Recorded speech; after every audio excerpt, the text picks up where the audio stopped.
Yo, what's up? What's up? It's your boy BBL Boxing and Prize Fighter. Back. Hey, how's everybody doing? We back, chat. We definitely are back. We got a lot to talk about today. Yeah. What's going on, Prize Fighter? Hey man, you ain't nothing. Man. Feel good to be back. We're doing what we're doing. You already know. Let's get it. Hey man, so first thing we got to talk about today, man. What's going on with your boy Deontay Wilder? Man. He got caught with a strap in LA. Feel me? It is what it is, man. Man, what is a multi-millionaire doing with a gun, bro? Man, doing whatever he want to do. They all be getting, you know what I'm saying? They all be having them Jones, man. So I don't want to just start singling out this man. It's not a big deal. I seen on a couple other in the comments. I see people, oh, he's a criminal. He should be locked away and all these. I'm like, y'all sound crazy, man. Like, the man got caught with a gun, and that's the end of it, bro. Like, he even released a statement saying, what'd he say? I'd rather be safe than sorry or something like that. He said something goofy like that. Yeah. Whatever. Whatever. Salute to my man saying, what's up, G? What's up with you, brother? He said, can't be out here slipping. But see, this is my thing. Right. Deontay Wilder has made $30 million his last two fights. So I'm assuming that the taxes, I don't know. I'm not counting his pockets. He probably got about $30 million cash in the bank, man. Why can't he hire security, bro? People don't be wanting to move with all that all the time, making a big scene or whatever. You know what I mean? How you know he was just trying to slide somewhere low key? You feel me? Like he trying to slide somewhere. He just, you know, he traveling with the people that he want to travel with. You know, so and that's why he didn't probably want to. We don't know. You know what I mean? I'm just assuming. Like, he probably didn't want that attention. He might have not want that. He might want to just chill with him. Two of his mans, you know what I mean? Yo, bring the strap. We outside. What's the problem? I'll say this, though. I'll say this. Deontay Wilder has been known to move with a very, very, very small camp. And I've only ever seen him with his brother and maybe like his wife. So I can say maybe in that case, I get what you're saying. My man, we got a couple comments. My man said it's better to have it and not need it than to need it and not have it. Facts. You rough. My man says security gives away your position. Well, I get that, but you're Deontay Wilder, man. Like, where could you possibly be going that you're gonna need a gun? I mean, listen. I believe in the Second Amendment right just as well as the next man. I'm just saying, when you're a superstar of his level, do you honestly think Deontay Wilder's gonna bust a gun? Do you really think that? I think he's crazy enough to do it. Yeah, 100%. If his life is in danger, I think Deontay will clap you straight up. A 6'7" dude in shape. I don't think it's gonna be many people trying to try. But hey, I could be wrong. The Wolves in LA gotta eat. The Wolves in LA gotta eat, and he was not about to be food. They don't care how big you are, who you are. They know they see chains and jewelry and certain kind of shoes. They on your heels. I'll say this though. I'll say this though, man. The way they did my boy P&B Rock, man, was just so vicious. I can see what you're saying. I give you that because they just did P&B so vicious, man. He's eating out with his family, man. Yeah. My man said, you could be victimized anywhere. But so going into that, so the Deontay Wilder thing, I do agree with you, man. It's really not a big deal. But what you think about him fighting AJ after all this time? You think that's going to be a great fight? What you thinking, man? I still think the views are going to do the views. I definitely, it ain't going to be a great fight. It'll be a good fight as long as it lasts. And then, it's going to matter. It'll be a matter of how and when AJ goes. That's to be it with that.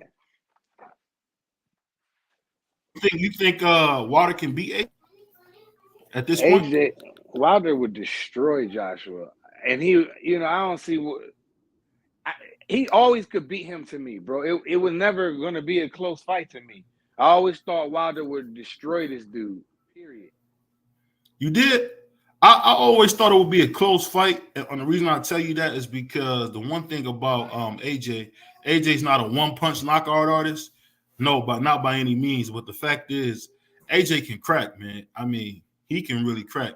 So I thought it would be. I think Wilder will win, but I can honestly say, man, I feel like my man Deontay got his eggs scrambled when he fought Tyson Fury. I mean, they really scrambled each other, man. So you don't think no damage has been done? No, he went out and had a first round knockout. He got right back to business. As soon as he had a fight against somebody not named Tyson Fury, what happened? This is the thing. This is the same thing happened. But you saying that after all that punishment he took against Tyson Fury, you telling me that won't bother him none? He looked all right to me. Oh man, that fight gonna sell big, especially with PBC behind it. They just did $100 million. They got the bread. Only thing is, I don't believe Wilder is with PBC anymore. I know he still messes with Al Heyman, so I don't know. I'll say this: it's gonna be a big fight no matter what, because I think in American boxing, I don't think you got a bigger star than Deontay Wilder. I really don't. I just more or less, I hate that this fight is like 5-6 years too late. Yeah. But what can you do, man? I'll just say this. I'm starting to believe Anthony Joshua should be a Hall of Famer, man. What do you think about that? AJ a Hall of Famer.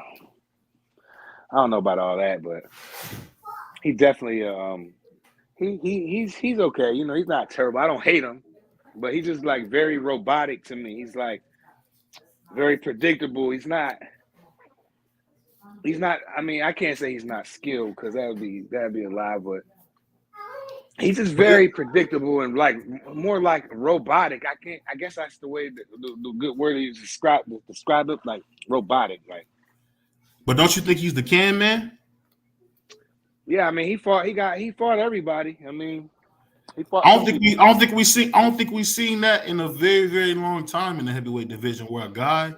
I don't think since probably Lennox have we seen a fighter fight everybody. I mean, Jesus Christ. Well, he still hasn't fought Wilder and Fury. This is where he lost his people at over here.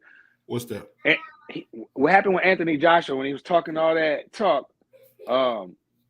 If you give me $50 million and all of that stuff, when they came up with that money, he ran off. He wasn't trying to do none of that. He's like, oh no. He's like, damn, they really came up with that bread. What do we do now? Eddie was like, we're going to get out of the fight. And I promise you, and that's what they did, bro. And ever since then, I can't mess with the bull. Yeah, if he had fought Wilder, they were talking about AJ would be retired.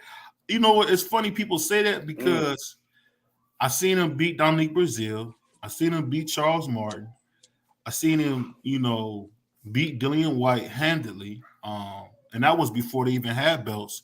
Only person I really want to see him against is against Tyson Fury and, of course, Wilder. I think Wilder, to be honest with you, man, is a special fighter. I'm just hoping he gets some bigger fights, man, because truth be told, the only person that seemed to ever want to really fight him was Tyson Fury. And I think it's because Tyson Fury he owns Wilder. And we're not saying he owns him, because Wilder is a lot like Vladimir Klitschko, where it's all right hand or nothing. And I think him being so limited just caters to everything that Tyson Fury can do. What you think about that, man? Yeah, Fury, much as I hate to say it, he is a skilled heavyweight. He got pretty good hand speed. He got decent footwork for a big man moving like that. But he's just who he is, man. I don't even want to get into that with him. Shout out to my man Sean. He said, I see Wilder knocking out Joshua in spectacular fashion. Yeah. Damn. I agree. Hey, your boys don't got a lick of faith in that boy Joshua. No, not when he lost to the fat man running around, man. That was embarrassing, bro. He lost to Andy Ruiz. That was terrible, man. Are you talking about former unified champion Andy Ruiz, or? Yeah, and what has he done since he got one good win over AJ? He got dropped. He was getting cracked by Areola. That was Areola was giving it to him. Areola got robbed. That was a good fight. Areola got robbed. We got a comment, my man. Yeah, what you say? AJ a witch. Haney gave AJ Brazil and Martin, then AJ backdoor Heyman. I'm ready for Wilder to knock that dude smooth out. He said Wilder still beats everybody else. Facts. I agree with that. I feel like that's exactly what happened. Like they was building up AJ, and they probably thought Al Heyman probably thought, okay, you know what I mean? You can hold him, get that belt, and then we bring them and unify for Undisputed. And Eddie and AJ, like you said, my man said, backdoored them and took the belts and ran. And then when it was time, when they could have made the Undisputed fight, AJ and Eddie didn't want to fight. AJ got $70 million to get with the Zone. So I'll be honest with you, man. I get what you're saying. He definitely backdoored him because AJ was built up by Al Heyman. Al Heyman don't get enough credit because Al Heyman be building dudes up from like dust. Like, who the heck ever knew Errol Spence before Al Heyman? Who knew, let's be honest, man, who knew Keith Thurman, Sean Porter? A lot of people did. Them boys was Olympians. But what I'm saying, I'm talking about at the professional, because those guys didn't win any medals. They didn't win any medals. That's the only thing. My man said, damn. through her and alley-oop. And then he said, Heyman is full of what? Oh, I can't read that one. Busterism? Busterism? Yeah, I think that's what he said. Damn.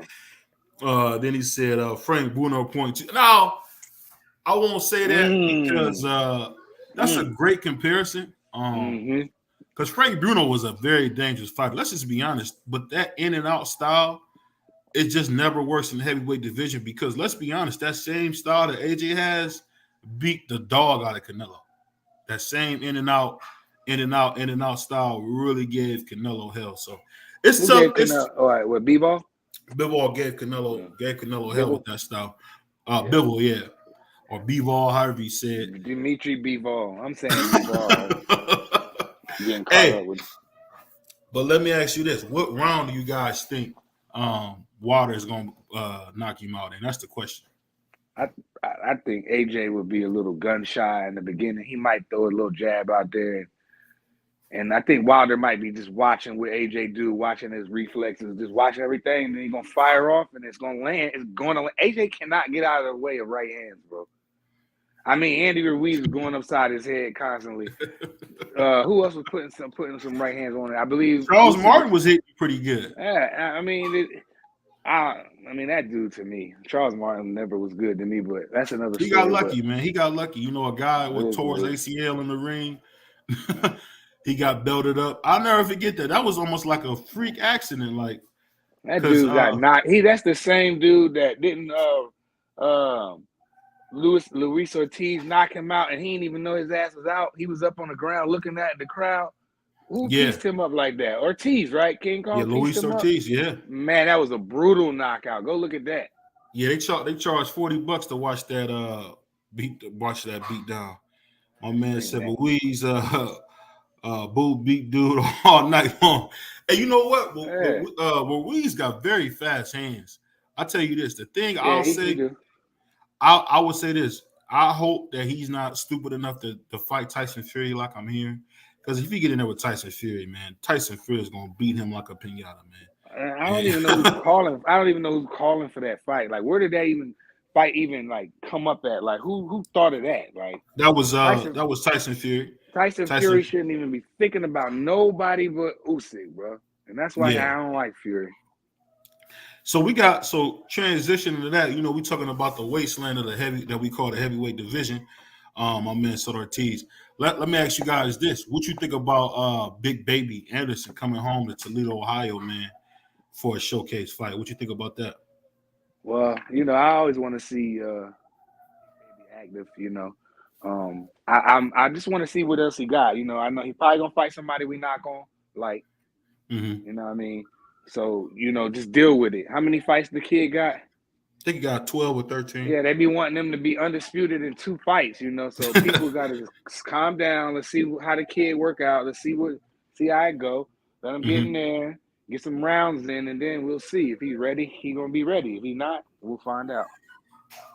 I totally agree with that, man. He said Top Rank is a glorified witness protection program. Damn. Hey, you rough, man. I'll say this. Top Rank is more for fighter development and bringing guys up. I won't say that's a good place if you're trying to compete for championships or see the best fights because they really seem to be focused on just their young fighters, man. Yeah. I haven't. You know what's funny? I haven't even really seen Top Rank really make a big deal to make any big fights. I mean, it's just like I don't know. They made Wilder and Fury. They was in there. They were down with that. Well, the people made them make that. I don't really give them credit for making a fight that people were clamoring for and begging for. I don't really give them credit for that. I'm more or less saying like it seemed like when they had tight Terrence Crawford. Once Terrence Crawford got the welterweight, they really didn't have nothing for him but has-beens and wannabes, man. So, they had no food for him. Nope. And it's like same thing at the lower weights. They don't really. Once Devin Haney fights Loma, if Loma wins or if Devin wins, who they gonna fight? Sugar Shakur? I doubt it. Yeah, what you think? I mean, I don't. If Haney sticks around, yeah, I say why not? It'd be an easy fight to make, right? It looked like Bill and Dev working with Bob Arum, and Shakur's already over there, so why not? If Dev come out here and smoke Loma like he should, I don't see what should be no excuse why them two. I can understand Tank. He over there at Showtime. I get it, but them two, it should be no excuse why the fight could happen, or couldn't happen. Unless Dev go to 135, which people would have to respect. Unfortunately, they're gonna call him this and call him that. But to me, he looks drained at the weight. We'll see what happens with Lomachenko. Hopefully, he looks to be in shape now. So that's how I feel about that. Yeah. Salute to my man, Just Do, always showing love. He said, salute fam, respect to the chat. Salute to my brother, man. Hey, I gotta admit, my man he called it right. Same thing, my man, prize fighter. I was wrong about Ryan. That was my heart talking, man. I wanted to see the rebirth of De La Hoya, and that's not De La Hoya. So I was wrong.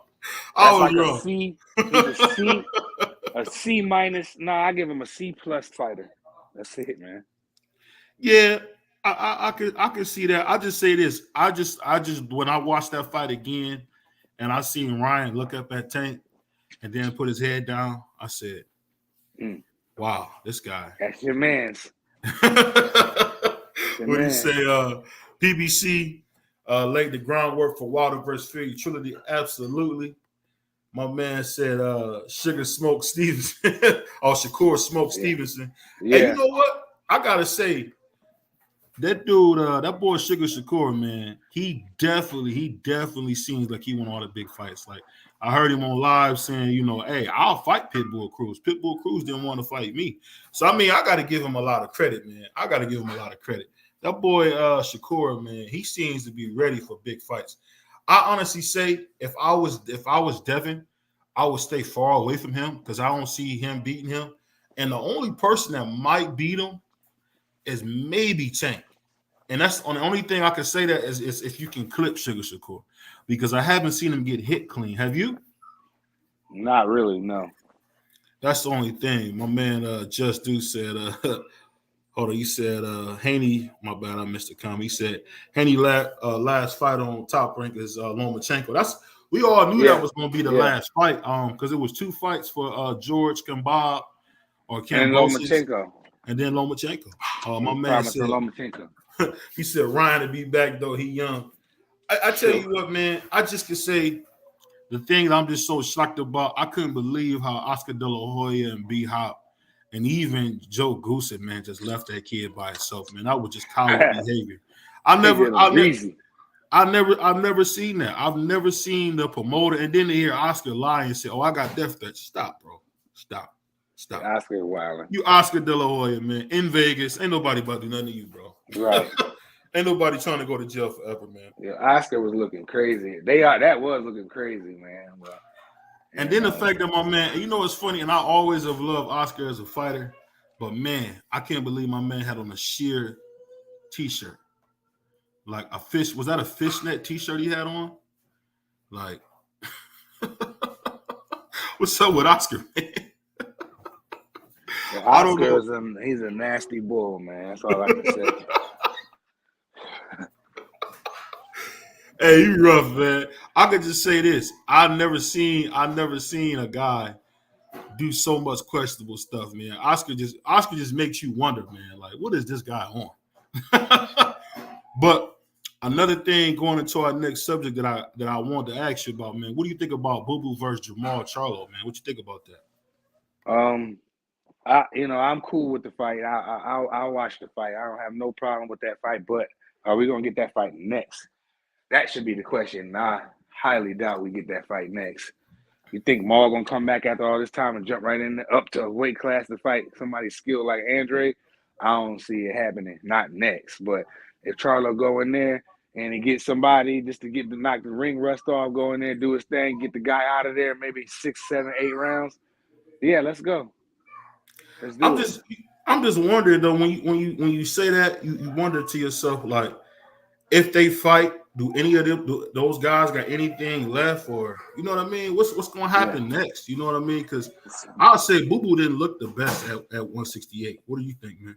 I mean, he looked sharp in the beginning, but Andre, he looked like his gas tank was a little low toward the end. Started getting hit with shots, couple shots he shouldn't get hit with, but you get a Charlo fight, that's gonna be his big fight. And so, Andre gonna come ready, man. And it'll be a good fight. I think it'll be good, man, for sure. But is Maul gonna do that next? I doubt it.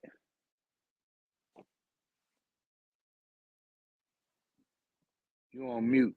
Oh, is he gonna fight him next? That's a good point. I don't know what Maul will do. I'll just say this: all the time he's missed, I'm just surprised that he hasn't been stripped. I'll just say that. I'm just surprised he ain't been stripped, man. What you think? Yeah, I mean, it's kind of getting old. Like, what you gonna do? I seen them on the man, what was that podcast? I forget the name of it. I seen the Charlo twins on it. I was watching bits and pieces of it, and it's unfortunate that he holding up the division like that. But I don't know why the WBC just didn't make him a champion in recess and then when he come back, get a little fight, then he fight David Benavidez or something like that, or Andre or whoever, But is he scared of Janabek? Is that what it is? Janabek, that's what I meant. That's what I meant. Middleweight. He take a middleweight fight, but I don't know, man. What Charlo gonna do, man? He's just, he needs to get help. He looks like he's a little bit more happier now. I will say that he did look a little bit happy, but is he in shape? Is he ready to go? You know what I mean? Like some of these other fighters is ready to go right now. You know what I mean? Like Bud Crawford, man. I was showing my guys today, like he's in shape right now. You know what I'm saying? So, is he like that? I doubt it, but I still want to see the fight for sure. Yeah, the funny thing is, man, we always talk about boxing, man, and and the thing is, me and you, not professional boxers, people always say, how do you guys know boxing so well? But really, when you talk to fighters, man, the thing that I always find out is that, man, it's a tough game. It's a tough game. And really, these guys be putting their lives on the line, man. I'm going to bring up this cat prize fighter I've been talking to, man. This brother's from Brooklyn, man. Good young fighter, man. Got a lot of talent. I definitely want us to, kind of rack his brain, see what he think about the current state of boxing. I'm going to bring my man, Jaja. I'm going to bring him up real quick. What's up, brother? Man, but what's good, Buzz? How you doing? Yo. Hey, man. Trying to catch up to you, man. Superstar. So I want to ask you, man. You in the fight game. So what did you think happened with that Ryan fight, man? Did you think Ryan quit? What do you think? Me personally, I felt like Ryan, he ain't have the experience to know how to deal with that type of adversity. You know what I'm saying? In my eyes, he could have got up, held, take another knee, and then fight. But he got too caught up in the moment. He got a little bit too emotional. He listened to the crowd, and we know about how that go in boxing. Yeah. Salute to my man, Q Money. Let me hold 10,000. That's my dude right there. Hey, but you know what I wonder? You think that was the first time Ryan tasted his own blood like that? What do you think, man? I don't think it was the first time he tasted his own blood, but inside of the bright lights, maybe, yeah. Yeah, I mean, You've been hit with a bunch of shots, man. That liver shot is debilitating, as they say, man. That shit fucking hurt. That shit, you get hit with that. You just gotta. And plus, he caught it when he was throwing too. Mm-hmm. He caught him in a perfect shot, bro. I mean, that was right on the button, bro. So you know the thing I'm wondering though. When I seen Ryan put his head down, you got to rewatch that fight, and when he looked up at Tank and put his head down, it was like, oh, he wasn't willing to die in the ring. I'm gonna ask you this: Do you as a boxer get mad when fans want you guys to like put it all on the line? Do you guys notice that when us as fans be wanting to see that, or what do you think, man? I mean, me personally, no. But that's what they like to see. Like, if you like a casual fan, we like to see knockouts. We like to see wars. If you're a boxing fan, we like to see skills and technique. You know what I'm saying? So, them being but the casual fans, but it's like, hey, y'all is not real life, you know what I'm saying, boxing fans. So it's like, you know. Sure. Yeah, and BVO knows that I'm a huge fan of the skills and drills. You dig Absolutely. What I'm saying? Like I'm a huge fan. Like people say, oh, Devin's boring. Oh, Shakur's boring. But that shit be lit to me. I'll be the only one in there enjoying myself, and that's cool. You know what I mean? I like what I like. You know what I mean? So that style of fighting to me, when you go in there and you ring IQ high, you got all the tools in your bag instead of just the left hook or right hand. Man, I love watching fighters put something together, put like this on a display, bro. And like, see the thing, Ryan, in my eyes, he had the most potential to really do something with Tank. You know what I'm saying? Like, if he would have stayed composed and patient and used and maximized his advantage, he could have won that fight. Or would have could have won something like a bit more, you know, saying competitive. You know what I mean?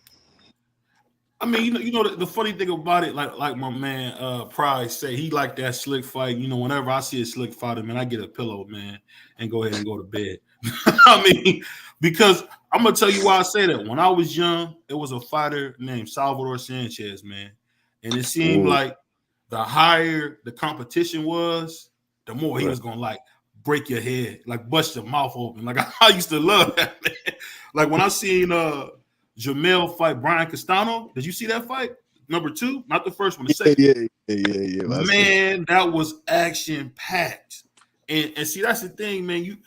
I don't know how people go to the turnstiles and say, you know, I just want to see a guy, man, walk around, not get hit, walk around, not get hit.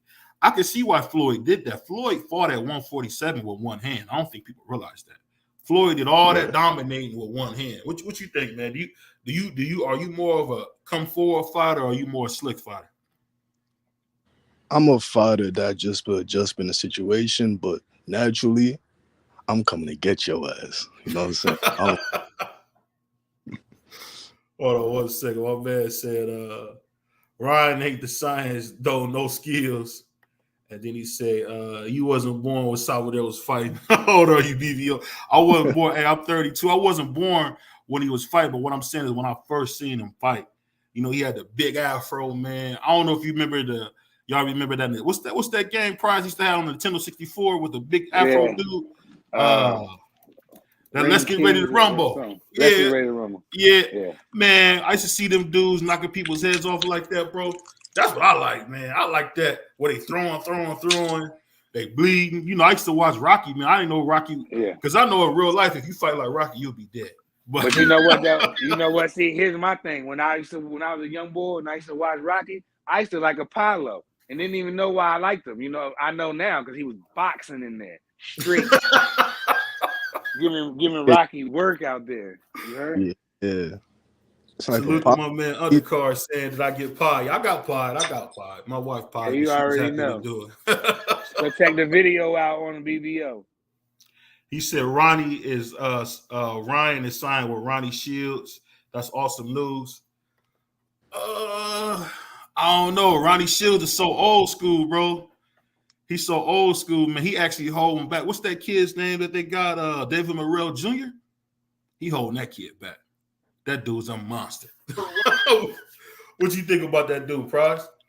I mean, he cool to me. So far, so good. But I want everybody to pump the brakes on him. Let's just see. I mean, but so far, so good. He might be the only one, man, that could probably beat the Mexican Monster, man. Because I don't think people understand, man. Canelo is on his last leg. I mean, if you seen him fight, when you seen Canelo fight Triple G, man, Triple G's an old man, and he was still like super cautious. What you think, man? Hey, you being a young fighter, man, do you like Canelo? Me? Yeah, but I like Canelo. You know what I'm saying? But like you just said, he's on his last legs. That I 100% agree on. You know what I'm saying? But David Morrell, he needed to establish himself a little bit more. You know what I'm saying? I don't think he could really touch same with David Benavidez yet. You know what I mean? Yeah, but I think. The way I ain't gonna lie, I can't go off him beating that Indian dude up. He beat the Indian dude up from the convenience store. That was a beating, man. Did y'all see that? Yeah. That was crazy. Hey, I thought dude was gonna have a heart attack. He was hitting him so hard. That's right, but I got a question. So then, who you got before Loma and Devin Haney? With me, my heart says Loma, but I think Devin Haney gonna probably win. I thought Loma at first, but just watching Loma, man, I think Devin Haney might win because he's too big, too long. I just don't believe that. And Devin Haney holds so much. He won't let Loma get off on him the way he hold like crazy. I hate that, man. What about you, man? What you think, Price? I think Devin gonna be too big and rangy for him. But I think Lomachenko gonna make it interesting. But if he waits, Devin's gonna jab him, and it's gonna be real easy if Loma don't engage early. If he go in there and not fight like he did against Lopez, against Tio, it's not gonna end well for him. But because Devin is coming in there, he knows what he's up against. He's up against the machine right now, and Top Rank is setting it up perfectly for Lomachenko to come be this warrior, to come the undisputed champion. It'll be the perfect. I'm not even gonna get into that, but it's gonna be the perfect frontline ESPN story. It will be. So Devin knows he has to be on his game, and he trusts and believes me. Devin Haney's gonna come in there. He knows about the clinch meter and all that stuff. That's never happened in the fight before. And Devin knows what people are saying. Devin and them watch the internet. He a young boy. Devin definitely watched the internet. He knows and trust and believe me. He can make adjustments. And I just see Devin Haney smoking Lomachenko straight like that. Smoking. Man, He sound good, don't he, man? He talked that cash money. I got to give it to the boy. He talked that cash money, but I don't know, man. Devin Haney, man. I want to be respectful and call him the email champion, undisputed email champion, man. He's nice, man. But at the end of the day, man, and this is my opinion, if he's so good, why did he duck Teofimo? That's my only question. Why did he duck Teofimo? Come on. What you think, bro? You think he ducked Teofimo? I don't think he really ducked Teofimo. You know what I'm saying? But he just more focused on what made more sense for his career, I think. You know what I mean? Like Loma, that's a big fight. So but that's a bigger fight than from with T.O. And yeah, you know what I mean? And Haney, but he more worried about Bush's resume right now. You know what I'm saying? He building Bush's resume, I feel like. So yeah, but he probably gonna deal with same with Tio, but later on, probably next same with 2 years, I think. Saying 2-3 years. Yeah. Hey, because if Tio dropped Josh Taylor, man, y'all got to put some respect on his name, bro. If he dropped Josh Taylor, man, oh my God. I put like this: if Josh Taylor come in looking like he did versus Catterall, he's gonna lose. Now, if he come in like he did versus Regis, oh well, that's a different story. But I promise you, Josh Taylor come in there. He not gonna look nothing like Catterall. Everybody gonna be back on Josh's heels again. I'm never jumping off the ship. He did not look good in this last fight. You can ask this man. He fight. Even in the gym, you have a bad day. You have a bad day at work. NBA player has a bad day. NFL player has a bad day. So a boxer is entitled to having a bad day. It's a lot more critical when a fighter has a bad day. But you know what I mean. He still won the fight at the end of the day. and I guaranteed you he come ready to go. He probably wasn't motivated. Like, I'm sure you could ask him, man, he a fighter. He a young fighter, but some of them seasoned ones, they got to get up for them fights, man. When you put them in, when you bring up guys like Jack Catterall, he probably was like, who?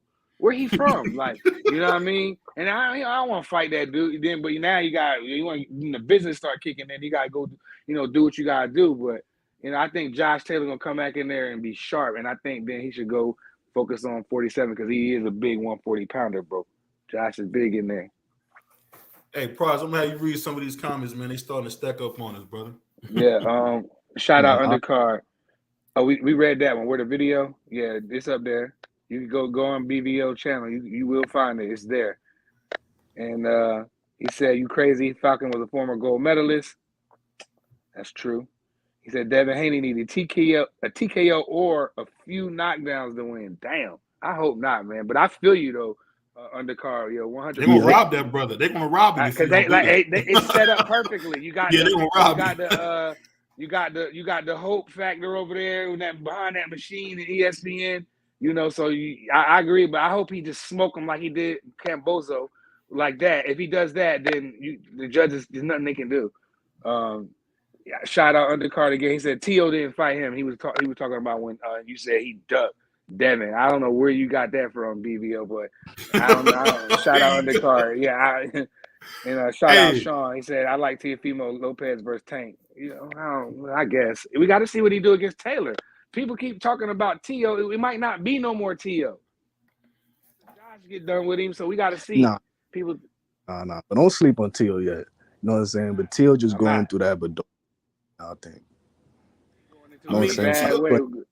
Ain't T.O. former undisputed too, man? You gotta show this man some more respect, man. He former undisputed. He beat Loma, but you gotta give him his respect. Yeah, definitely. You know what I'm saying? Sure. I mean, wasn't he the first undisputed champion, lineal champion since Pernell Whitaker? T.O. was negative. Yeah, BBO every show he tried to get that in there. How T.O. was undisputed. If you go look at the list, wait, but was he? See, but not. No, he's not. Yeah, he was undisputed, bro. He was undisputed, bro. Undisputed. He had all the belts. He had all the belts. I'm talking about the first millennial since Pernell. Yeah, he had all the belts. I don't know what Pride just talking about. He had all the French fry belt. He had a French fries belt. Shout out Aki TV for coming up with that French fry belt. So basically what happened. No problem too, but I feel like them having all these belts, you know what I'm saying? They got with the super, the diamond, the this, the that. Mm-hmm. Now like the belts have no worth now. You know, it's like nobody give a fuck about the champion no more. Nope. You know what I'm saying? And plus it's easier to win a title now. You know what I'm saying? Like look at Haney. They're giving them away. Yeah. Haney, but he haven't fought top level competition as of yet, you know what I mean? But he is undisputed because, you know what I'm saying, he took it from George Cambosos, who took it from Leo, who took it from Loma. You know what I'm saying? So it's just like, but we need back like one belt or two belts and that's it, man. You know what I'm saying? Like, yeah. I mean, see, this is the thing. My man Price tried to give him a lot of credit because he a slick fighter. Right. I get it. But at the end of the day, man, he fought a lot of bums and he did wait. He did wait till George Cambosos got the belt. He didn't want no smoke with Teofimo, man. Teofimo came to the thing, came to his fight, and then I don't know the actual factuals, but they said he priced himself out. At the end of the day, man, whatever the undisputed champion says is what you should do. No, I heard how he was the undisputed champion when Devin Haney was the WBC champion because Lomachenko ducked the fight and gave it and surrendered his belt. Surrendered WBC belt to it's like no prize fight ain't playing him. No, I'm not lying. You see how he hating, bro? And see if it's me. Is it me? Hold on. Tell me if I'm hating. I'd rather, as a fighter, you fight and I don't fight. Would you rather email somebody your belt, or go in there and get knocked out trying to fight for your belt? They're gonna be like, "Damn, John, why you ain't fight BVO? Like, what's up?" Like, I'm going this way. I'd rather get knocked out than surrender. because I'm using that word now. Surrender my title to somebody. Come on, man. Get them out of here. And see, he says that, man, and that's what sways the people, man. Because like I told you, Look at the stuff. It's videos on the internet showing Devin pulling up on T.O. Ja, this is a very, very intelligent man. We talking to him, prize fighter, man, gentleman, Yeah, Mike Lowry himself. Yeah, but when it comes to them slick fighters, man, he gonna jump off for them, man. He gonna jump off for them boys, man. I mean, as you should, because I think like being like a slick fighter, so that means you adding more tools to your game that nobody could see. You know what I'm saying? But a true from like saying boxing fans or boxers by themselves. You know what I'm saying? So able to be a slick fighter like Floyd, T.O., you got Haney, he's somewhat slick, Tank, Shakur. It takes a lot of IQ and talent to pull that type of shit off. You know what I'm saying?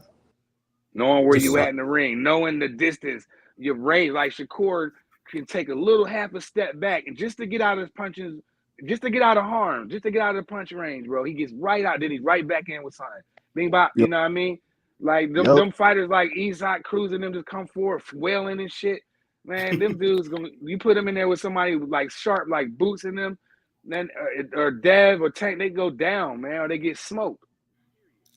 My man Q said T.O. ain't slick. I agree with that. I tell you what, I really wish, and I know it probably won't happen. I kind of agree with Q. I wish Kenny Porter would train Teofimo.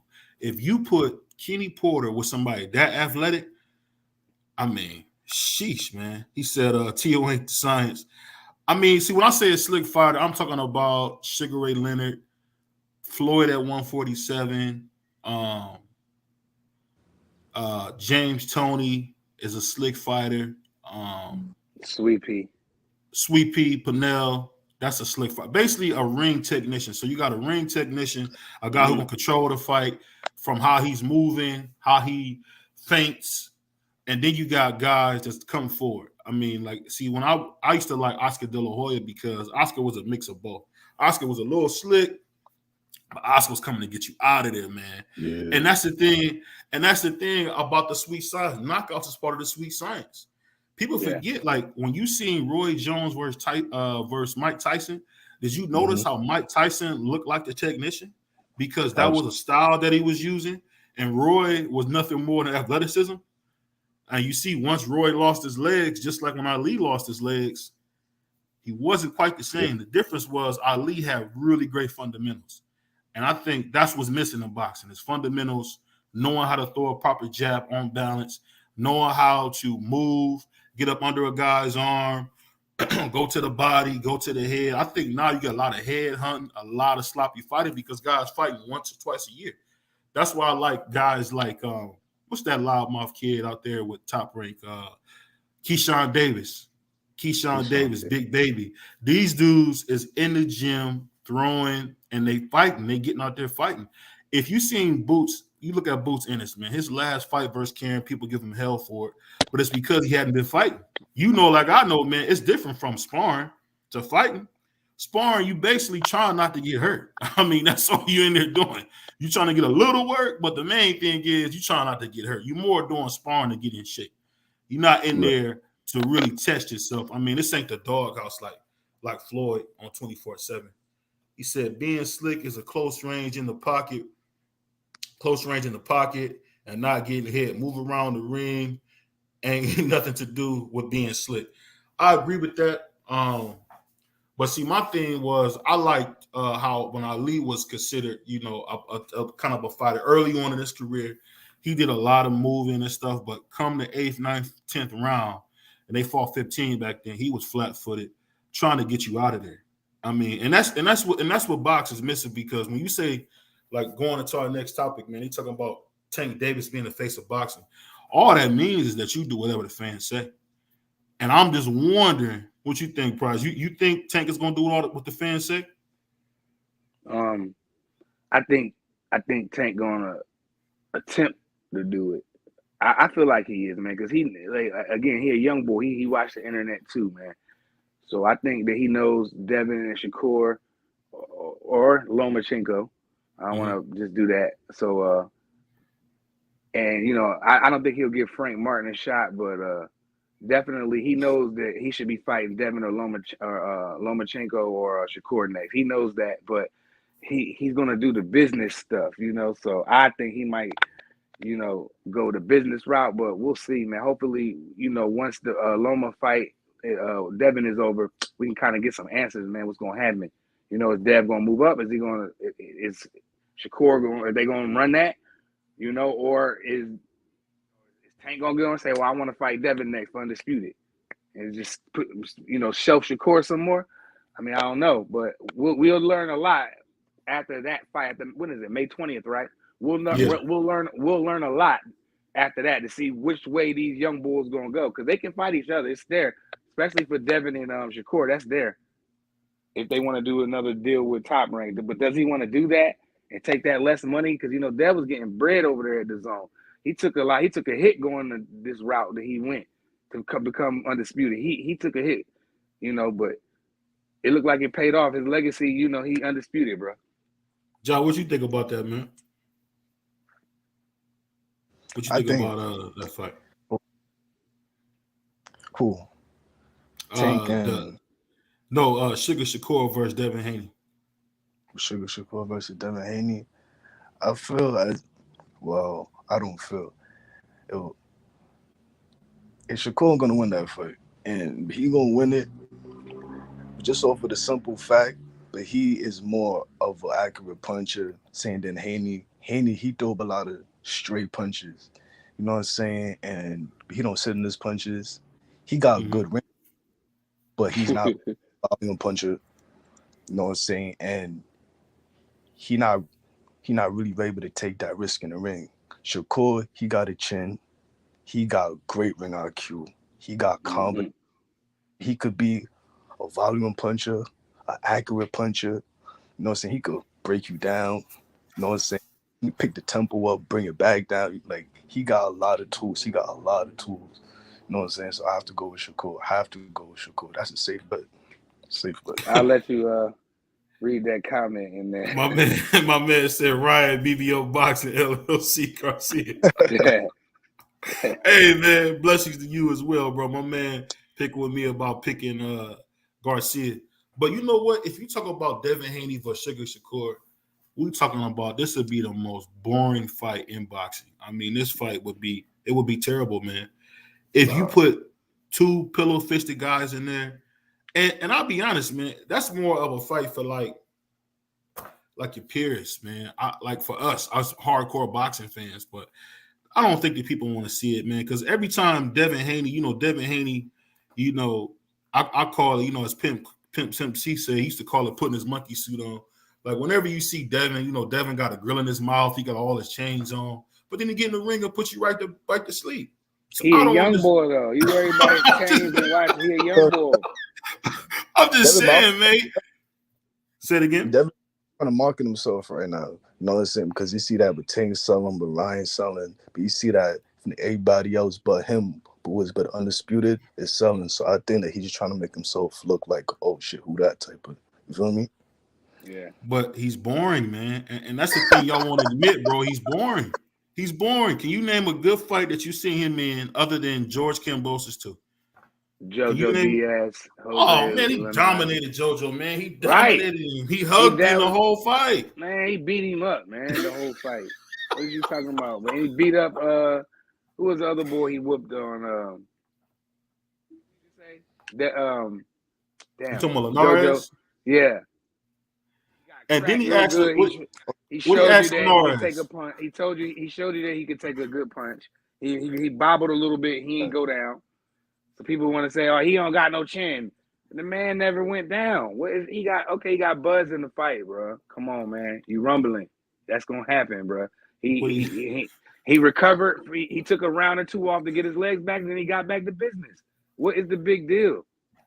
My man just hit it perfect. What he say? Lacks personality, man. Yep. I keep trying to tell Prize this. He don't believe me, man. Money don't unlame a lame. At the end of the day, Devin Haney's lame, bro. Like he's lame. He's lame, man. Nothing that he do is cool, man. He keeps trying to do all this extra stuff. 1 minute he the good boy next door. You know, he playing like he trying to be the clean cut, nice kid, talking mature, all that good stuff. And then he come to a fight with a grill in his mouth and chains on. So what's wrong with that? Bro, you can't be both. You Yes, can't you be can. both. No, yes, you can. I just say this, bro. I like Devin Haney as a brother. I want to see him do well, but the brother, he's a terrible fighter, man.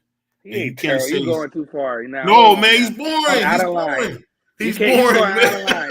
You say he's a terrible fighter? Okay, I'll take terrible off. I'm sorry, I'll take terrible off. He's a very, very uninteresting fighter. He's very uninteresting. I'm not gonna. Let me ask you this: if you got your last $10, man, are you gonna pay to see? Are you gonna pay to see him fight, or are you gonna pay to see Tank fight? Who you gonna pay to see fight with your last 10? I mean, the knockouts. You know what I'm saying? So I'm gonna go. See, that's what I'm saying. Y'all just proved my point. How? It depends who fight. If Tank go and fight Pitbull Cruz, and Devin Haney's in there fighting Shakur Stevenson, I'm definitely paying for that fight. He said, I think he'll beat Loma still. He will beat Loma. I mean, let's be honest, man. Loma's not a 135 pounder. And I really got to give Devin credit because Devin been at that same weight since he was 16. I mean, let's think about it, man. How many people the same weight they was as a sophomore in high school? I mean, that shows you he's disciplined. If he's disciplined enough to make the fight, that's why I hope Devin smokes him, man. I really do. But if Devin if he's disciplined, and show you right there, BVO, that how Devin Haney taking this serious. He's not taking no easy route, bro. He went a top rank when everybody was like, "Yo, Dev, you gonna go over there? You bugging? George Kambosos demanded what do you demand? Like 10 million, 8 million? He got 10 million both fights. 10 million, like Devin went over there and got 2 million, 2.2 or whatever he got. And then as the undisputed champ, you still come in as the B side, bro. Devin Haney is a savage. He's the number one lightweight in the world until somebody beats him. Or the belts, get stripped, and then we got other champions. Until then, he's the king of the division. I ain't saying he's the cash cow of the division, but he's definitely the king of the 35-pounders. Undisputed.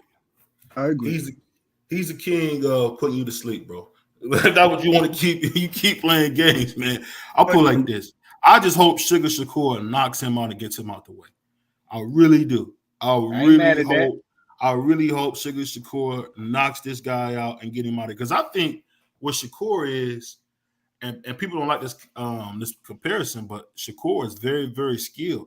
I just think he doesn't have like the kind of pop to put guys to bed. I think he got enough pop to keep guys off of him, and that's all he needs. I mean, you're not gonna run in on crack, bro. Shakur can crack. I told you in the last fight, I said he didn't get the guy out of there because he was. Or the fight before, because he was too big. Didn't he lose his belts on the scale or something? He was too big.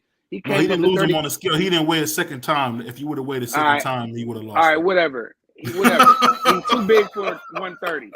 He was too big for 130. I told you, when he go in there, he feels a lot better. He said it. He feels a lot better. He could have kept going. He's developing his man strength. And I told you, he's going to stop dude. When you said he's not a hard puncher, he beat dude up so bad, they had to pull him off. They ain't want to see no more. And I told you this was a premature stoppage. This can be his start of the knockout streak where he whooping his ass so much they just throw the towel in there. I'm just saying this, man. He beat Yoshi from Mario, and now all of a sudden he's a hard hitting puncher. Look, but Shakur is the Andre Ward of that division, bro. Ooh. That's a big thing to say, man. No, it's not. That's a big thing. That's a big thing to say. It's exactly what it is. Listen. Look, he got that essence about him. See, Tank, he got that Mike Tyson essence, but Shakur got that. If you want to beat me, you got to outskill me, outpunch me, outwork me. You got to do a lot more than me, and I doubt that's gonna happen. You know what I'm saying? Yeah, I mean, I think for the first time, I think Shakur is the first guy I've seen that's similar to Floyd. I won't say he's like Floyd. He's similar to Floyd because he got so much talent. And the thing that people miss, and Prize brought this up. I didn't even realize this, but he's really got a nice mid-range game. And I think if him and Devin got into a fight, that would be the determining factor because they both ain't like inside crackers, but they both got that good thing. They can stand in front of you on the mid-range and trade off and see what you can do. So that's the only thing I will say. I will say Shakur is a little different because he's been in front of everybody his last few fights. I got to give him that. And that's what I'm saying. And that's the part that I say. That's why I'm so hard on Devin Haney because Devin Haney's not doing what Sugar's doing. Sugar's standing in front of you. It's up to you to hit it. It's not like he's, if you guys think about it, Devin holds a lot. Only reason Floyd was holding a lot as he got older is because he was controlling the pace. Why is a 24-year-old guy holding this much? To answer that for me, Price. I want to know that, bro. That's his game plan, I guess. Kell Brook did it. He jabbed and held his way to beating Sean Porter. So, but it's a big deal when Devin do these things. When certain other fighters do these things, it's okay. But when somebody like Devin Haney, who makes it clear that, he got his people behind him, he for his people, it's a problem with them fighters every time. So I feel like, it's part of his game plan to frustrate the other fighter, throw their game plan off so he can do what he got to do, bro. It's part of the clinching is part of boxing. So you're going to get some clinches. Floyd will tie your ass up when he get in trouble. He'll tie you up, period. Stop what this dude doing. Let me neutralize what he doing. And I think it's fine that Devin Haney does it. Fight, I don't care. Win the fight. It's a fight, win it. That's it. Hey, we got a couple comments, probably. I'm going to have to read some of the comments for me, man. For them, let my man Chuck go. He said Floyd was a knockout artist at 35. He was. He was getting left. Oh yeah, he was. He absolutely was. Who was he fighting when he was 35? I can't think. Canelo. That was Castillo. He said I was at that Brook BS with the Kell Brook and Sean Porter. That was a frustrating fight to watch. I was like, why he keep grabbing Sean? I was like, damn, Sean, let's get this boy. Kell Brook, man, was all right. Shakur commits. He sits down on his punches. Shout out Sean Facts. Hey, and see, so Mike, see this. So if you say, okay, we saying what we saying, this is us breaking down Devin Haney versus Shakur. We can't say that Devin Haney's gonna sit there and trade with you in the pocket. He's not. He's not. He's not. No. He hasn't done it and doesn't want to do it. Oh, Corrales. He did fight Diego Corrales and at 135. And see, Floyd. Knockout artist at 35. I'm thinking he's talking about his age. All right. No, he's talking about that 35. About the weight class. Yeah, definitely. Yeah, and that was his natural weight. He really, as like he said, he's really a 126 pounder, and that ought to show you how talented them dudes were back then. He came from 126 all the way to 154, and only person he ever ducked. And Floyd, I give Floyd a lot of credit. Only person he ever did. Well, I won't say the only person he didn't want to fight was Winky Wright. Everybody else, he gave a shot. He didn't want to fight Winky Wright at 154. Had a signed contract. That wasn't a marketable fight. Winky Wright, the dude, probably until Jamel came around, you talking about the best 154-pounder ever? I mean, nobody knew who he was, bro, back then. Bro, he got his first big break. He got his first big break against what? Tito, was it? Tito, yeah. Okay. Remember, he was a Jordan brand fighter too. You remember that though, right? Yeah. He had all the dope fit. He had a dope lay. But I knew who Winky was, but no, he was like, you like Winky Wright, right? You like him, right? Yeah. But his style is what? Jab. He got the high guard, whatever, right? He's super born. He's a defensive fighter. What? You don't even see that no more. You don't even see people like him anymore. I'm talking about Winky and Jermaine was a rumble, dog. Is you serious? No, but I'm just saying. What I'm saying is Winky didn't always rumble. Is what I'm saying. No, I'm just saying. I'm saying if Winky was in a fight he wanted to be in, Winky wanted it to be not getting hit and like touching you up. He wanted to do a lot of that. He was like he wanted to be kind of slick in there a little bit. I agree with Marlon. Shout out Marlon. He said Mel is much better than Winky. I agree with that. He said Terry Norris is better than Winky. Ooh, that's a good one. Terrible Terry Norris was my dude. Yeah, he was. I would agree with that. But not at 154. He said, I'm still amazed about how Floyd did Diego. Floyd's amazing, man. Floyd at lightweight, other than Pernell Whitaker, man, I don't think we ever seen anybody that dominant at lightweight. I mean, so that's the thing. That's the thing with Devin. Him and Canelo both are undisputed champions, but didn't clean out the division. So people they beat the man who beat the man, bro. If the guy got 3 belts and you got 1, then you know. Yeah, so he said. Why is nobody talking about Richardson Hitchens? Like he a problem. That's a fact. Yeah, Richardson Hitchens is definitely. I'm feeling that kid there. Hey, yo, man. What? Huh? You went out. I didn't hear you. Say what you said again. You keep going in and out. Who, say me? One more time. Yeah, I couldn't hear you. Oh, but I said that look, Richardson Hitchens, he don't get talked about enough, and he's a real problem. And yeah, I ain't know that, but he was a problem until I put gloves on with him. Right. Richardson Hitchens fight for Top Rank. Who he fight for? No. He fight, but for same DAZN. Oh, DAZN. You're right. Yeah, right. And look, they just signed. Hey, what's his name? Regis. Regis Prograis. Yeah, but I see that fight happening soon. Richardson Hitchens and versus Regis Prograis. Yeah, I see it happening soon. I like it. Yeah, he might stop Regis, bro. I feel like that. That'd be a good fight. He might stop Regis, man. It's a couple. We might need a dedicated show to these new young boys like that, like Richardson. Richardson Hitchens. What's the other young boy? I like Lorenzo Truck Simpson. I like him. I like Lorenzo's gonna be good. Lorenzo's gonna be good. What's the shoe kid name? Damn, what's his name? Yeah, Bruce Carrington. Yeah, I like him. I rock with him. A couple of other young boys. I'm watching Cremel Moten in the amateurs. I like him. He lost not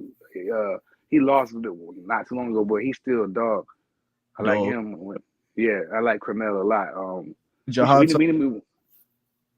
Who? Wait, Jahad Tucker. Yes, he's another one. It's a couple more, and shout out to them. It's a couple more of them young bulls. I can't think off the top of my head right now. I'm stuck. Yeah, I mean, I think a lot of those guys you're talking about is good, but I think the guy that's going to really surprise a lot of people, man, is that dude, Keyshawn Davis, man. Keyshawn Davis is just looking better and better and better. I don't know if he's ready for Frank Martin. I don't think he's ready for Frank Martin yet, but I think – say it again? Yeah, that's a good fight. That's a great fight right there. That's a – Yeah. He said Hitchison is dope. Thanks. He said Regis disappointed me. Why? Then he said 140 gonna be a Shark Tank soon.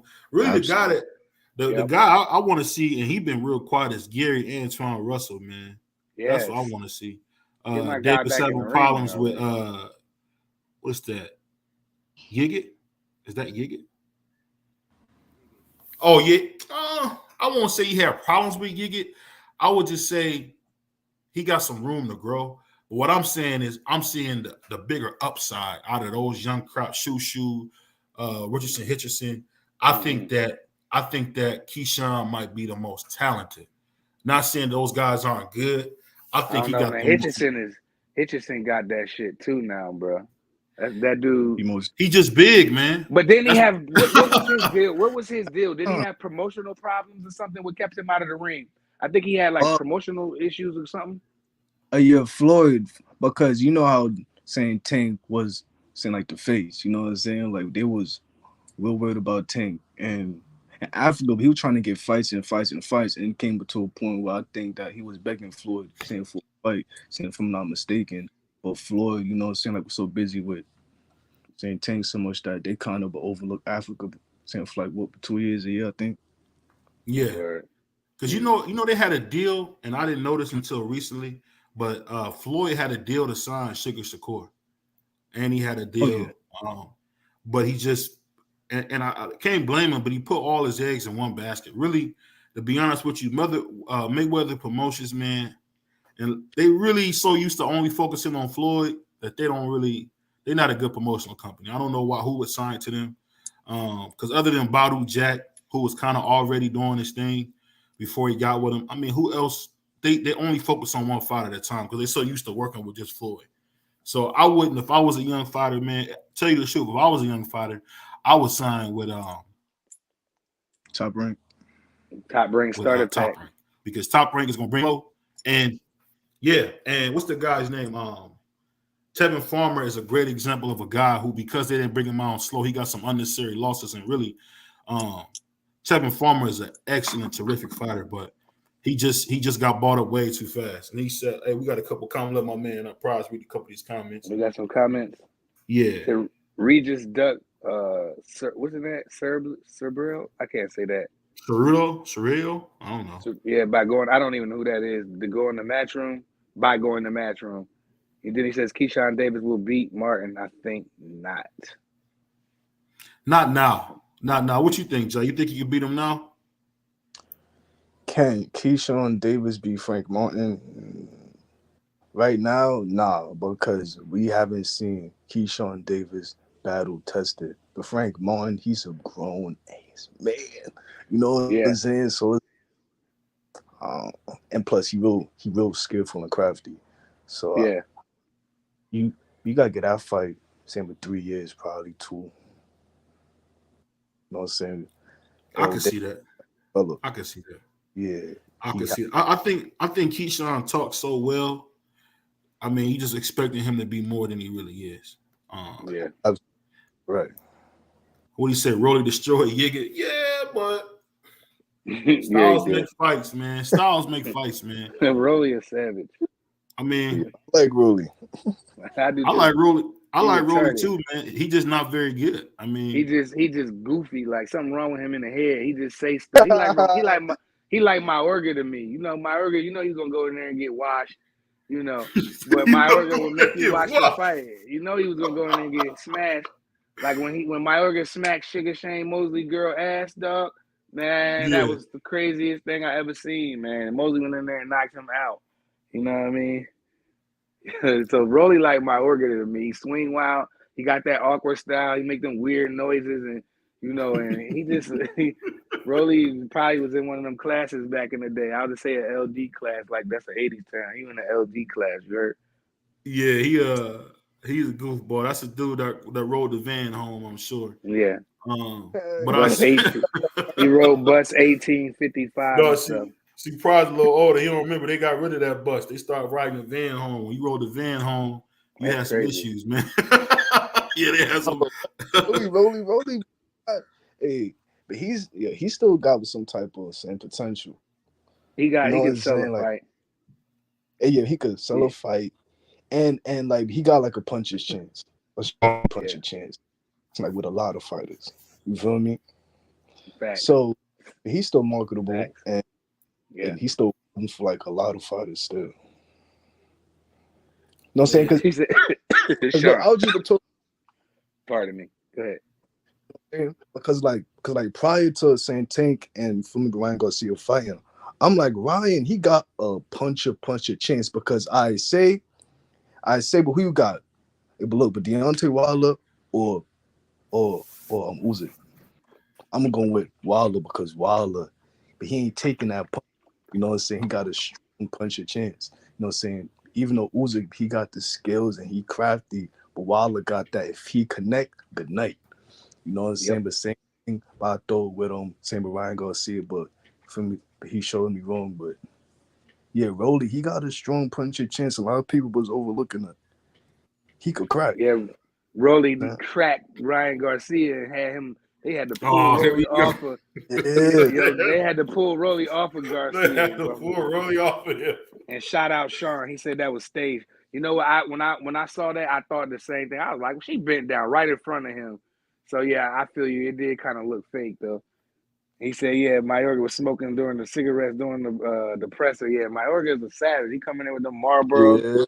That dude, Marlboro man. He beat up beat up Vernon Forrest.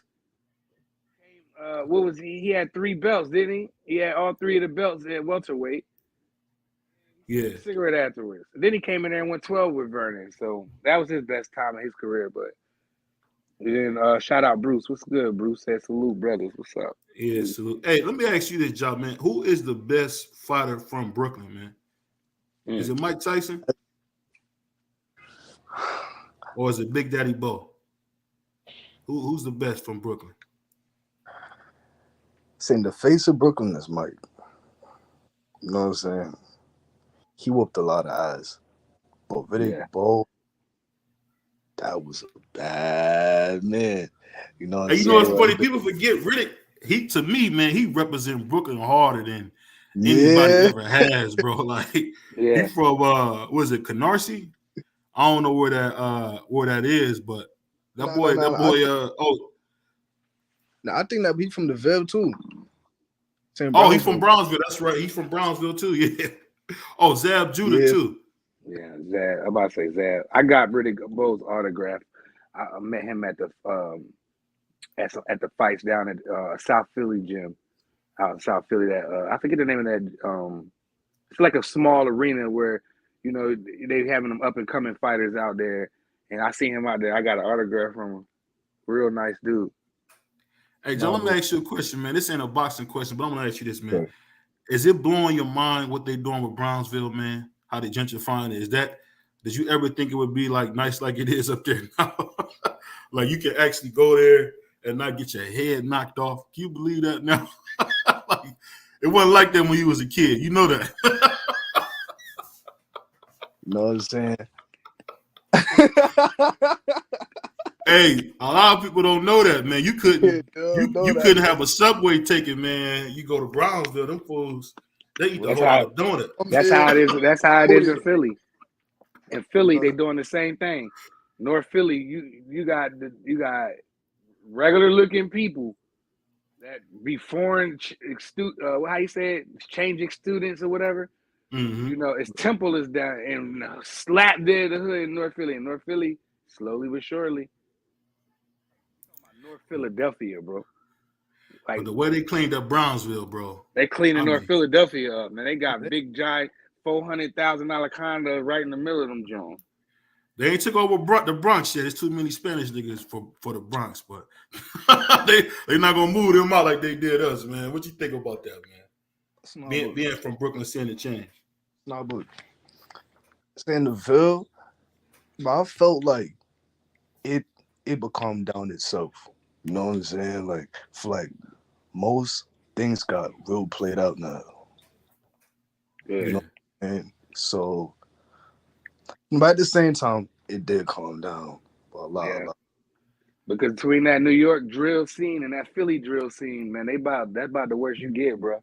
Yes, shit played out. Yeah. And that, you know what? That's kind of a good thing, bro. Because man, I remember when I first listened to 22 G's or Chef G, I was like, I'll never go to Brooklyn. I'll never be in Brooklyn, man. Like if it's like that.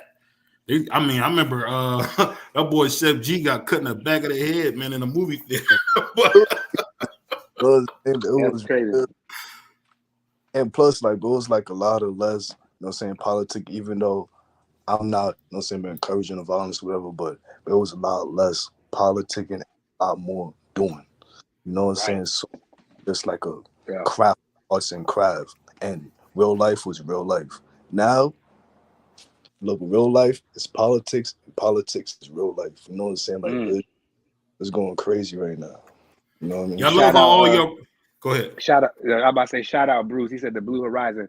Nah, that wasn't where I met Riddick Bowe at, but man. Me and my grandfather, we stayed in the Blue Horizon. He was cool with the owner. With the promoter. It was a black lady. Everybody called her Miss Michaels, I believe. Bruce, you might know her. Miss Michaels, and she was friends. She's friends with my grandfather. And boy, man, ain't no bad seat in that Blue Horizon, man. I think they filmed some Rocky fights in there when that boy bit him. I think that was at the Blue Horizon. Yeah, but definitely. I done been to so many fights in the Blue Horizon. Dog, there's not no bad seat in the house. If they got the house packed and they got like 10 fights on the card and you just go, no matter what ticket you buy. We used to get the balcony. Bruce probably know what I'm talking about if you've been in Blue Horizon. My grandfather and I used to get the balcony so we can hang over and you can literally talk to the fighters. That you're right there. It's no bad seat in that venue, man. Shout out Blue Horizon, man. I think they took it. I believe they took it down. But man, shout out to Blue Horizon. Some good Philly fights back way before I was around, even thought of in that gym. Yeah. Hey, I ain't gonna lie, man. I always root for Brooklyn fighters, man, and I tell you why, because I think all y'all cats talk like Batman. Like I love to hear y'all talk, man.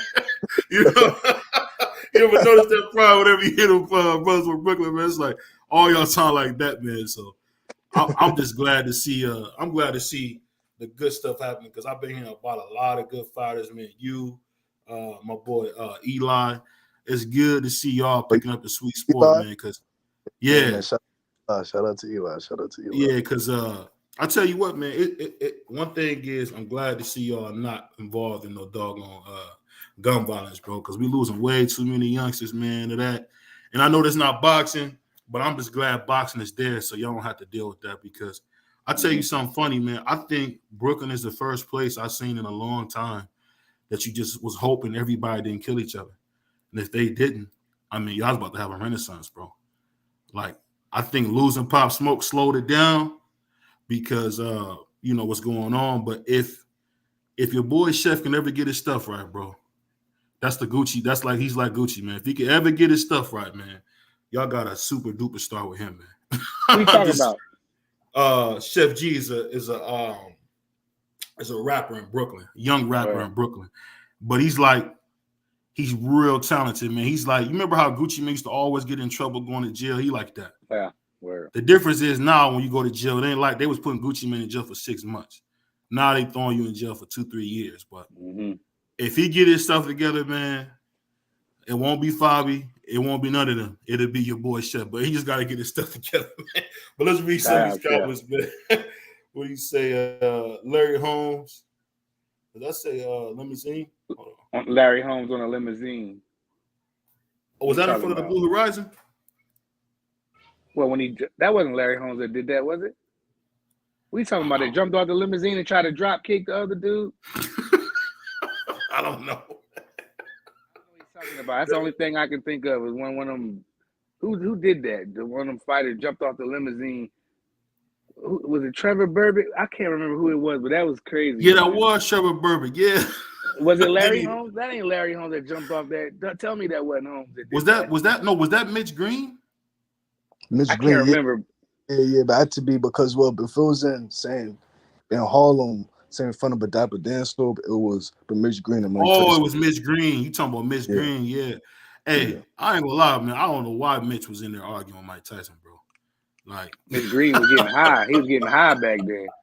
When Mike Tyson came to Atlantic City to do his little one-man show, John, or whatever, like back in the day, like right around when his daughter died, R.I.P. his daughter. I went to see it. And he told that story, and I couldn't wait for that. We get to that segment of his story, and he told it very well, like he remembered it like yesterday. And then he was like, Mitch was getting high, basically. You know what I'm saying? So when he cracked Mitch, he said Mitch rose up like Thriller, like a zombie from Thriller, and came back. And Mike said, when I hit him, I thought I killed him. You know what I mean? So, but, he said, that was Larry. He said, that was Larry Holmes on the limousine. That was Larry Holmes that did that? Oh, man. I remember he jumped with 2 feet off that John to try to kick. Who'd he try to kick? Trevor Burbick? Who'd he try to kick? Man, I remember that, man. He jumped off that limousine, man. I used to look at it like it was wrestling back in the day, you heard? So, like, you hearing these stories, man. Like, nothing y'all doing now is new, man. Like, Ali slapped Joe Frazier in the phone booth and ran into a studio. Like, one up to Joe Lewis, slapped the dog out of him. It's a funny story, man. It's on the internet. Slapped the dog out of Joe Frazier in the phone booth and ran into the studio. And that's when you get that classic. And that's when you get that classic moment when Joe Frazier stood in front of Ali. You ever seen that prize where they had Joe Frazier standing in front of Ali? That's because they don't tell you that Ali slapped the dog out of him in the phone. You probably never even seen the phone booth before. That's crazy. So you probably don't know what I'm talking about. But they used to have these booths, man, where you can make a call on a payphone. Before, y'all had cell phones everywhere. But you used to go in the booth like a little plastic booth. So Joe was in there making a call. He slaps Joe and ran in the studio. That's crazy. Funny. That was funny, though. The funniest thing is when Ali and Joe Frazier, when they was on what was show they was on, and Ali's like, "What you standing up for, Joe?" And he grabbed him down. Yeah, that's when he slapped. That's when he slapped him in the phone booth. He just violated Joe that whole night. Then he did. See what they don't tell you about Ali and Joe, that when Ali got blackballed and was needing money, only person who helped him was Joe and Don King. Joe and Don King used to really look out for Ali. Like when Ali was real broke, Don King would let him grab his hand like this and reach. He couldn't grab, but he could reach, and whatever he got out, it'd be full of hundreds. He could keep. And he did that for Ali whenever he needed it. Joe Frazier paid a lot of Ali's bills because Ali really died on the cross, so to speak. I hate to use such a tough term, but he really kind of like did a lot for boxing, man. When he stood up for religious beliefs, man, you know, and you know, I know you're familiar with Islam. You know, Islam's a big. What you see in Brooklyn now, you know, Ali, Malcolm X had a lot to do with that. A lot to bring in Islam to Brooklyn, man. Because really, for a long time, that's the home of the Black Catholic used to be in Brooklyn. So, and I only know that bad because of family, man. But I'll tell you this: the funny thing about boxing now is that we're not getting the best fights that we want. And I tell you what, I think it's even crazy when you got the YouTubers not wanting to give you the best fights. I ain't seen one good YouTube fight yet. Yeah, KSI said he don't want to fight Salt Poppy. So I don't even know who Salt Poppy is. I've never heard of him. I've never heard of this guy. Like, get him you heard Salt Poppy, Joe? Pack him up, get him out of boxing. You know, but it was a subject that I wanted to hit on. I saw this on. Go ahead. I was rolling. Damn, what channel I was on? I don't follow that many boxing channels, just a couple. Damn, I think it was on Knockout 86. Shout out to Knockout. He had he made an interesting point when he was saying how the WBC is pretty much blocking versus Better BF for Undisputed because of the Russian thing, some kind of Russian. I guess, you know, Bivol is from over there, you know, and basically Mauricio Suleiman is saying no, he can't fight for the belt or something like that. It's crazy. I mean, as he should, bro. We're not going to talk about what's going on over there. I don't want YouTube to flag us, but at the end of the day, man, what's going over there is wrong, man. Okay, yeah, 100%. I totally agree it's wrong. But what does that have to do? That man is a fighter. That man, he can't help where he was born at, right? So, like, why? Bro, I'm gonna tell you this. I'm gonna tell you how cold the game is out here. I'm gonna tell you how cold the game it is out here. For however many years, you know, African Americans was enslaved 300 for almost 400 years, and make it worse, you had the Chinese people during World War I? No, World War II, on the railroads, in concentration camps in America. So I don't know. I don't want to get on politics, man. That's just how it goes, bro. It's not about That's how it goes.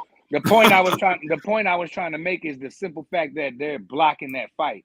That fight is being blocked. And I looked at I just only saw that on Knockout's channel. I didn't see that. I might have saw it somewhere else, but I actually watched his whole video, and he's encouraging us in all the other channels to talk about this, you know. And I just wanted to touch on it real briefly here. I think that's corny. I think that man, he didn't ask to be born where he was born, wherever he's from. Whatever, I don't know the exact name, but you know, I don't think we should be blocking the Undisputed. Like, I don't think we should be blocking fights because of that, bro. Bro, they let him in there with Canelo. Bro, we can't even walk down the street without something happening, man. So I don't even want to get into that, bro. I'm gonna be honest with you, Price. I don't care, bro. You got brothers can't even walk down the street without nervous. They holding up the division with that. They holding up the division with that, though. So I do care. This is boxing.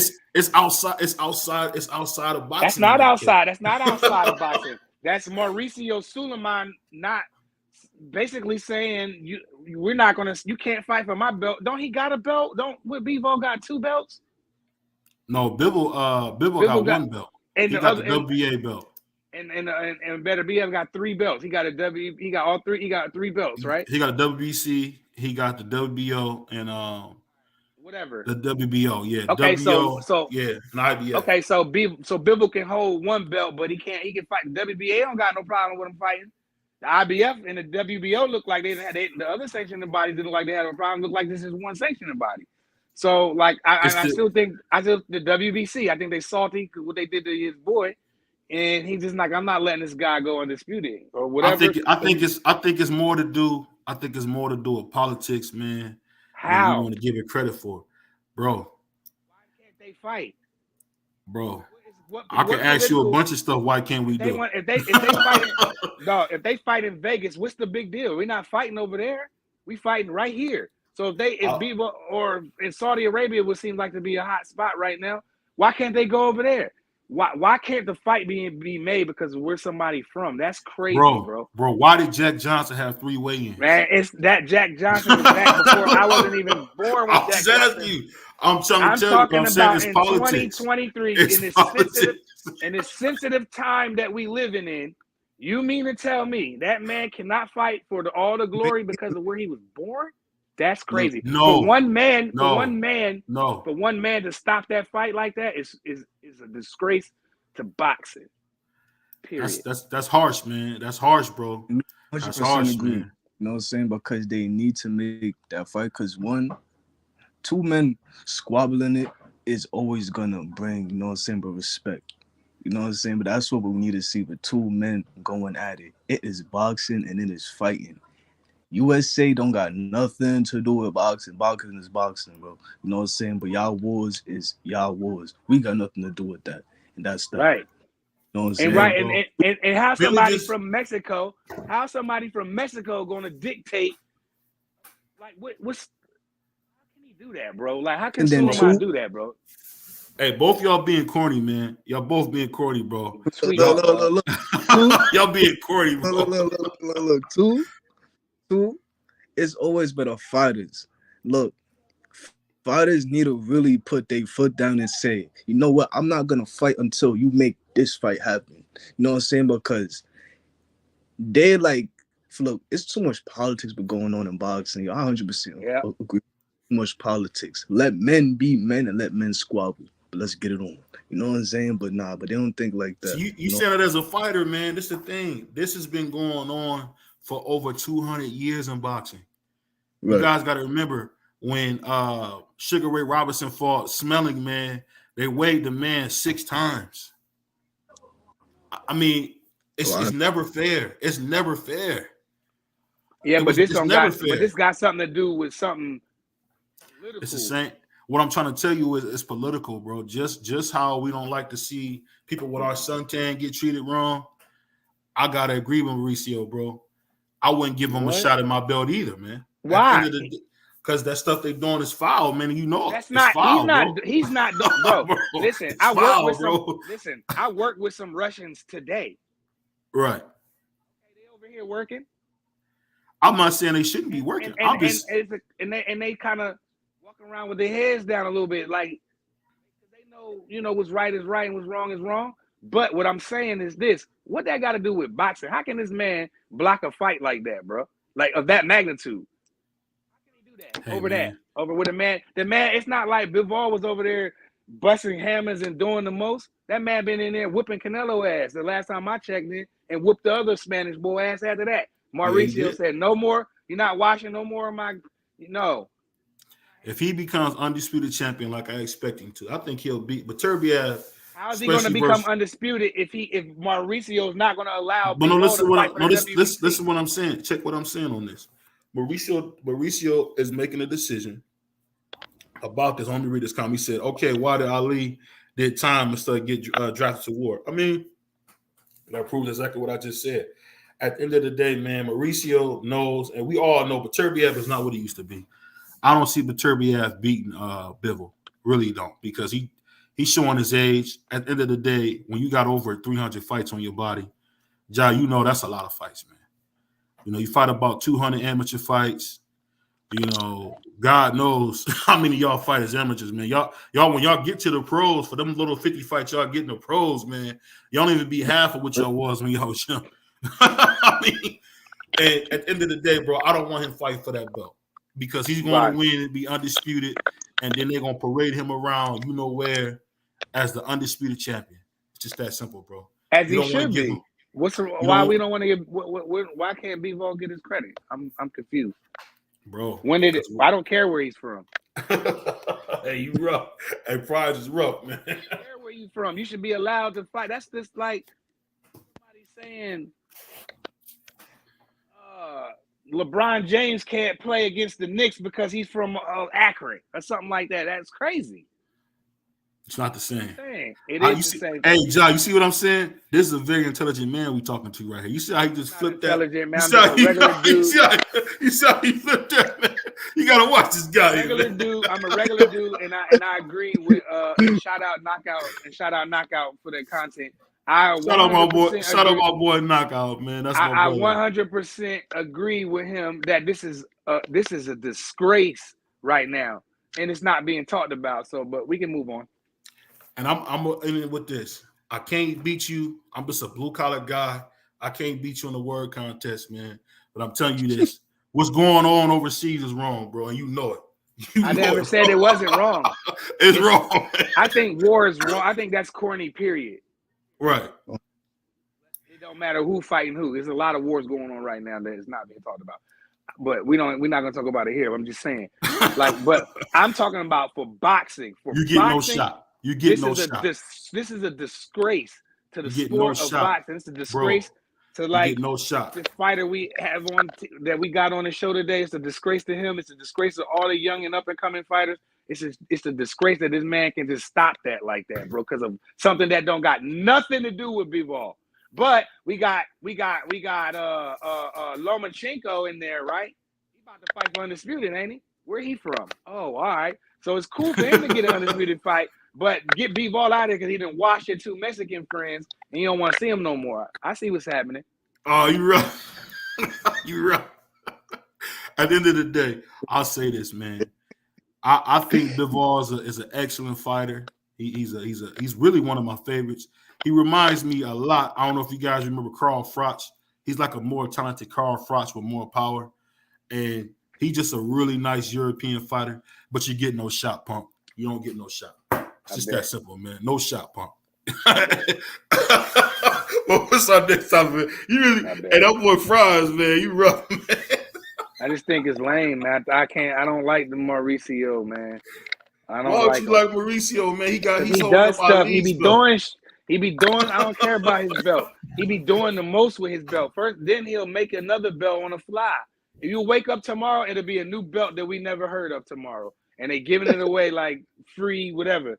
You know what I mean? I just don't. The boy make up the rule. Him, you know, he probably he got to be the most. I don't know. The WBA is pretty. They pretty bad, man. They got like 52 belts a division. Yeah, but Mauricio Suleiman is more out there than that WBA's president. Mauricio Suleiman being interviewed saying stupid shit. He be doing stuff. He be changing now it's a knock to you too. He be changing levels in drug testing so you can have a certain amount of computer like. Come on, who does these things, bro? Like the man changes the rules in the middle. That's just like in the NFL. That's just like in the NBA. Tomorrow you wake up and they say you wake up and get ready to watch the Sixers tonight, right? And you get up, you get up and get ready to watch the Knicks win another one, right? And then it's a 4-point line instead of a 3-point line because Mauricio Suleiman decided he's changing it to 4 and it's not 3 no more. That's what he does, bro. He trying to get somebody killed. When that man changed but levels of PEDs you can have in your system, I was completely done with him, and I think he's bad, and I wish he would just leave and let the next people take over the belt. His dad would have never let that happen. His dad's the same guy that stripped Ali when Ali didn't go to the draft. Yeah. So see, John, you see how you move the argument? Mauricio's dad is the same one that took the belt from Ali. Tell me what I said wrong. What I'm saying is, when Mauricio's doing the same thing he did to Ali, so it's okay when they did it to Ali. I'm alive for that. I'm talking about in 2023, not 19, where it was segregated. Blacks go over here and whites go over there. I'm not talking about that. I'm talking about in 2023, where there's tons of interracial relationships. There's tons of we having a black president. We having all kind of stuff. It's different now. So for Mauricio to be just changing the rules and creating belts the way he do. He's terrible for the sport. Hey, John, man, It's I want to hear your opinion on this, man. I want to hear your opinion on this, man. John, go ahead, cook on. You got it. You got the floor. Sure, I'll mute my mic. It's not different from what happened in the past. You know what I'm saying? It's still happening now, just in a whole different other sequence. You know what I'm saying? But you still got people rooting for their type of people. You know what I'm saying? Especially in boxing, it's somewhat like that too. You know what I'm saying?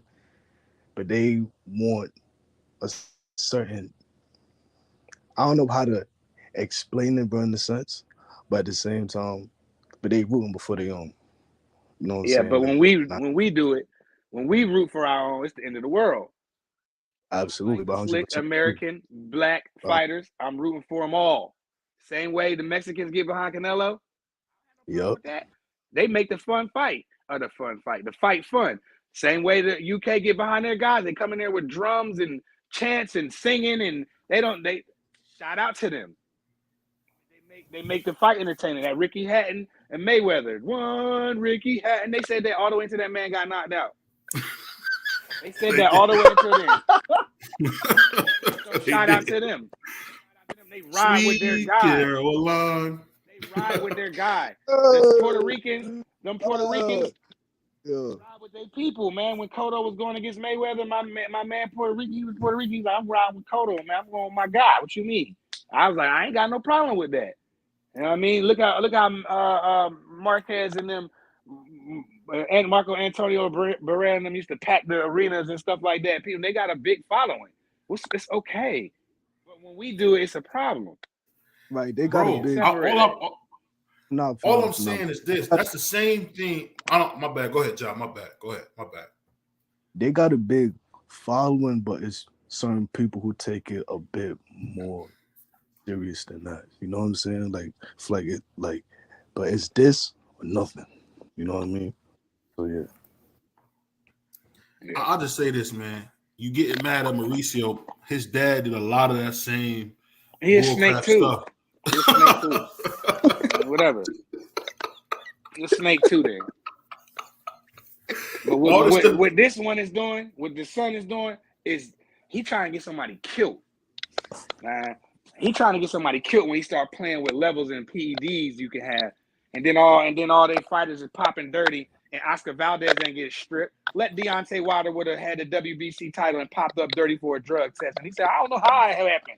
Man, Mauricio would have stripped him. He would have been on TMZ. He would have been on TMZ. He would have been, man, when Devin Haney said he would never lose to a white boy, wasn't his ass on CNN the next day? He was on like headline news. Look, you seen exactly what they did with the Tank. You know what I'm saying? Like when the thing came out about saying him and like with the DV charge and stuff like that. Look, but they came and tried to crucify him. Same thing with Floyd, but they try to crucify Floyd. Now, but any white person that do that, but they don't get from like crucified like that. Look, what's his name? Dana White. You feel me? Look, but Dana White, he slapped up his girl, up his wife. I ain't even see no post about it. I had to go and find that shit. You know what I'm saying? Right. I'm like, that's crazy. But Tank and Floyd, like all of our top level fighters, one little mistake and they get crucified. That's true. That's true because and they still get crucified. You know what I'm saying? But Floyd was known to do that though, Joe. But you don't gotta be. Go ahead, BVO. No, my bad. All I'm saying is this is the thing, and I got Floyd is probably my second favorite fighter of all time. Right. Floyd was known for beating women up. I mean, this is not nothing new. I'm not trying to cast aspersion on this. These are facts. He's always been known to put his hands on women. And let's just be honest here. Floyd went to jail for 3 months. I mean, at the end of the day, Dana White is in charge of his own company. He got the complexion for the protection, as Uncle Dante would say. Huh? Same as Floyd. Floyd still had but TMT, but still have his close. If he was still head of his own, you know what I'm saying, then company too. But it's just that Dana is Dana White. Yeah, but the same way they'll throw your ass out of the NBA, throw his ass out. You see? Yeah. You know, like whatchamacallit committed a heinous, like savage act. And that should have been all. And that's when what's his name? Billy Joe Saunders. No, forget him. Kovalev. Oh man! Was oh high. my God. We ain't gonna speak about. Yeah, we ain't gonna speak about that one. They'll pull us off. Man, he did the most. Man, y'all know what I'm talking about. Go read the story. You can read it. It's all over the internet. I don't think they'll pull us off because it's the truth. You know, but we want to. But we know what happened. We know what he did, and he was at the height of his game back then, and they brushed it right under the rug. Do that. Long as you not certain color, bro, it's just what it is, man. And I know we don't like to try to get into that all the time, but sometimes we have to. Hey, man, I get what you're saying. We've been on this a while when it comes to, but you get no shot, bro. You get no shot. I can dig it. Hey, but I got a question for both of y'all brothers, man. So now we looking at the end of Canelo's reign. Can we say that Canelo is the greatest Mexican fighter of all time? Not even close. He ain't better than Chavez. He ain't better than He's not better than to me. I don't know. I like Juan Manuel. I like Cotto ain't Mexican. Well, that's right. He is Puerto Rican. My mistake. I love Canelo. Canelo, he could look like the best Mexican fighter because we live in a day and age where his face is on everybody's phone and everybody's newsfeed. You know what I'm saying? So it's gonna look like that. I still got Chavez as best Mexican fighter. You know over Oscar? Oh, y'all rough, man. Oscar's I personally like Juan Manuel Marquez, man. He was a dog. Over Oscar? Oh yeah, I like Juan Manuel better than Oscar De La Hoya for sure. Oscar had a better resume, bro. I'm not saying he had a better career than Oscar De La Hoya. That's debatable. Marquez been in some wars, won some big fights, put Pacquiao to sleep. That's how we gonna remember Marquez, by sleeping the great Manny Pacquiao.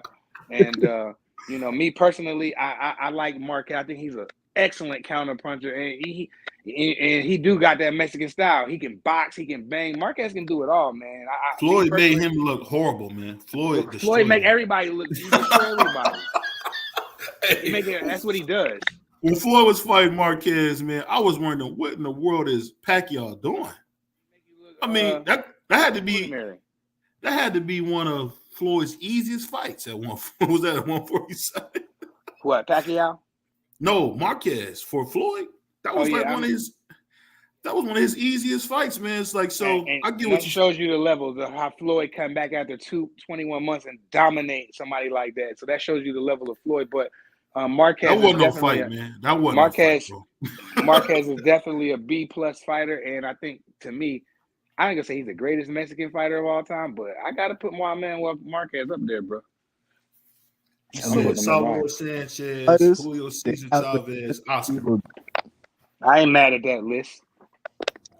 I'll put it like this: Oscar would give it to Salvador Sanchez, bro.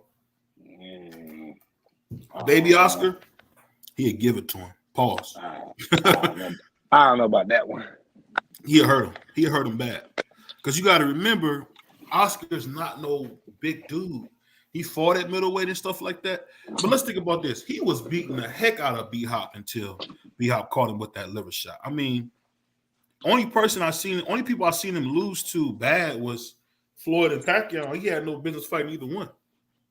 He lost pretty bad to Mosley? Nah, that was a good fight. That wasn't a bad loss. He lost pretty. You said who you say, BBO? Oscar. I said he beat he was better at lightweight. Like, I said he was beating B-Hop until B-Hop put him to bed. Yeah, I ain't see that fight in a long time. I watched it a couple times back in the day, but he wasn't all that special. So basically, what you're saying is you don't think that Canelo could beat.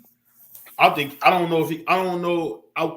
He was too big for Salvador Sanchez, but I don't know. He said, "Don't get me wrong. Canelo's resume is bad. Now it really is because Canelo got the best resume in boxing. It's not even close. Nobody's fought more champions. Nobody's had more big fights. I mean, but I will say Canelo is the oldest 33 I've ever seen in boxing. I mean, I think he was fighting since he was 15. I mean, he's only 33, bro. He look. When did he come? When did Canelo start? 05? Yeah, he started at 15. Yeah, back in when did he have his pro debut at 15 in Mexico in a bar. Okay. Yeah. You know, and you know what's so funny about Devin Haney, and that's what thing I'm gonna give Devin Haney credit on. Devin Haney started his career in Mexico, fighting in bars, fighting for he went pro. Fighting for a Dutch. Yeah. Yeah, Mm-hmm. he was fighting for a Dutch in the Long Island Iced Tea back in the day, and that's why I'm so shocked. That's why I'm so shocked that he's like not more of a come forward fighter because I know he's seen a lot of them. And you notice when he get in there with Mexican fighters, he dominated. I mean, he dominated. Beat him up. Yeah, he dominated JoJo, and to an extent, he dominated. What's the old guy Linares? He dominated Linares. What you mean the old guy? The same guy that dropped Loma? I'm giving Devin 100% credit. That was a tough fight for him. Super tough. Stood in the fire, and he stood in the fire. He got rocked. He came back, and he showed the heart of a champion. He did. And you know the funny thing about it, and this is the thing I got to say, man, my dude Prize is right. When I thought of just thinking about it, I got to say, that dude, Devin Haney, man, I got to give him a little more credit than I do. I kind of probably coming off too harsh on him. I mean, I just hate how he got that belt emailed to him. That's the only thing I hate, bro. And I'll just say this. Going forward, after he fights Loma, I don't want to hear no more stuff like, oh, I'll fight Shakur Stevenson at 147. I don't want to ever hear that again. And look that up. That's what he said. I don't want to keep hearing that kind of stuff. Yeah, well, maybe that's a signal of Devin saying that, you know, this is it for me here. I want to get this name on my resume and let these belts go and let all the second place lightweights fight for him, basically. And then he going to get back in line. He's not getting no title shot no time soon. Yes, he is. If he's undisputed, he can come. I forget which belt it is. I believe it's the WBO. He can come in there and immediately fight the WBO champion in his next fight if he moves to 140. So he'll be a champion right away, you know, if he wants to be. I don't know about what happens. So what happens if Tio? So if Tio get that belt, is he gonna want to fight Tio at 140? Well, hopefully, you know, Devin will win the fight. He'd be out of his top rank deal. And if he doesn't decide to fight Shakur and he decides to move up, he can sign with whoever and do it. He can do it on his own. He can do whatever he want to do. They Devin both got options. Devin who? Loma? No, Tio's about to be a free agent too. This is his last fight with Top Rank. All right, well, you know, Tio be saying stuff. I don't know how true that is. Tio says a lot of things until he's out of that contract with Bob because he said he was out of the contract with Bob before he tried to run off and take the $6 million from Triller, and he found out that, you know, he wasn't as what he wasn't what he thought he was, and probably no tickets was moving and no pay-per-views was being purchased, and so they pulled that $6 million, and what he had to do, run back to Bob. So until Bob say he's out, he'll be out. Until then, I don't know nothing about with Tio Fimo because he be talking shit and lying. Hey, Ja, is Tio from Brooklyn? Yeah. Let's see how he said it, right? Shout out Brooklyn. Shout out BK. Hey, you know, it's funny, but when you said that, John, that was messed up, bro. You ain't hold your Brooklyn brother down, man. That's rough, man. The bull is crazy, man. The bull be saying stuff, doing stuff. He be doing interviews. You heard what he said. We didn't even cook him on for that. We need to cook his ass real quick. Matter of fact, getting on TFM, he gonna see how he did. You see what he did? Well, ESPN can keep their black fighters. Like, what are you talking about, bro? He ran up. He trying to run up out of. He sees them black fighters stacking up over there. He trying to get up out of there ASAP. I mean, is he wrong to say that though? Is he wrong to say keep the black fighters? What's the point of it though? What was the point of it? They didn't ask him nothing about color fighters or what race or fight. He just came out of nowhere with the shit. I'm like, what? first I didn't take it serious. I'm like, T.O. just be talking. But then, I started seeing channels report on it, and I'm looking at it. I'm like, and they breaking it down, and I'm listening. I'm like, you know what? Yeah, he is full of shit for that. Because when Devin said he'll never lose to a white boy, Devin was on CNN. T.O. should be on. He should be on CNN too, but I don't know. I'm gonna read this comment real quick. So I keep seeing posts about Bud versus Earl July 22nd. Is that real? Talk to me. I don't know. I'll put like this. I'm muting my mic. Bud and Earl, I'm muting my mic. I'll just say this, man. I'll just say this. I believe the fight comes when I hear Earl Spence say something. So I wouldn't even get hype about that, Bentley. At the end of the day, man, that fight's probably never gonna happen, bro. You're gonna see Beterbiev versus Bivol before you see that fight. So. Now, but I seen that on FanDuel, you know what I'm saying? They got the fight saying for the 22nd of July, but man, I done heard that about 3-4 times already, but I done seen 6, 7, 8.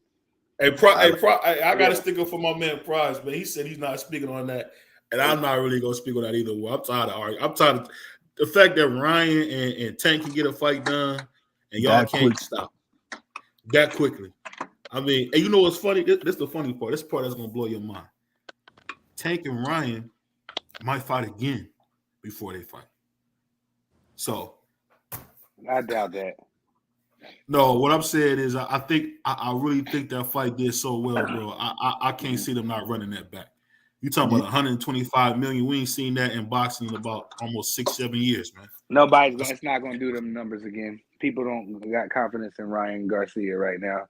They know he's not ready for Gervonta. Like I said, to the build up, we got many shows with me saying the same thing over and over and over again. He's not on the skill level. I was right. I told you he would stop him and get him out of there. It wasn't brutal, but it kind of was because he made him. I don't want to use the word quit, but he quit. Ryan, Ryan, he quit. Ryan kind of like the body shot hurt, right? Which I know it did because I can tell by his reaction. And Tank was like, "Ooh," and Tank was about to kill him, so he went down to the knee. But it's like after the referee counted to 10, he shot right up. That's what made me be like, you know what? Kind of quit in that joint, man. So I guess we're gonna call it him quitting in the fight, man. So, he no monster in that joint there for sure. Hey, Ja, you know better than anybody. You bleeding out your nose, your insides hurt. Man, he could have got up. He was gonna come at it. He probably could have. I mean, I'm pretty sure his legs was like shocked from that body shot. Or he could have did like Josh said, he probably could have got up, killed some more time. If Tank get a little bit closer, take another knee. Just make it you went down twice and take another 8 count, get up, and then try to see where you at then. Or he just didn't want to get put on a meme. That's what that was about. He was thinking all his social media stuff was flashing before his face. And I seen him on a meme. Y'all ever seen that movie with Will Smith and his son, that space movie? Like they had Ryan dressed up in that little gray outfit taking a knee. I don't know if y'all ever seen that. Yeah, that was actually a really good movie.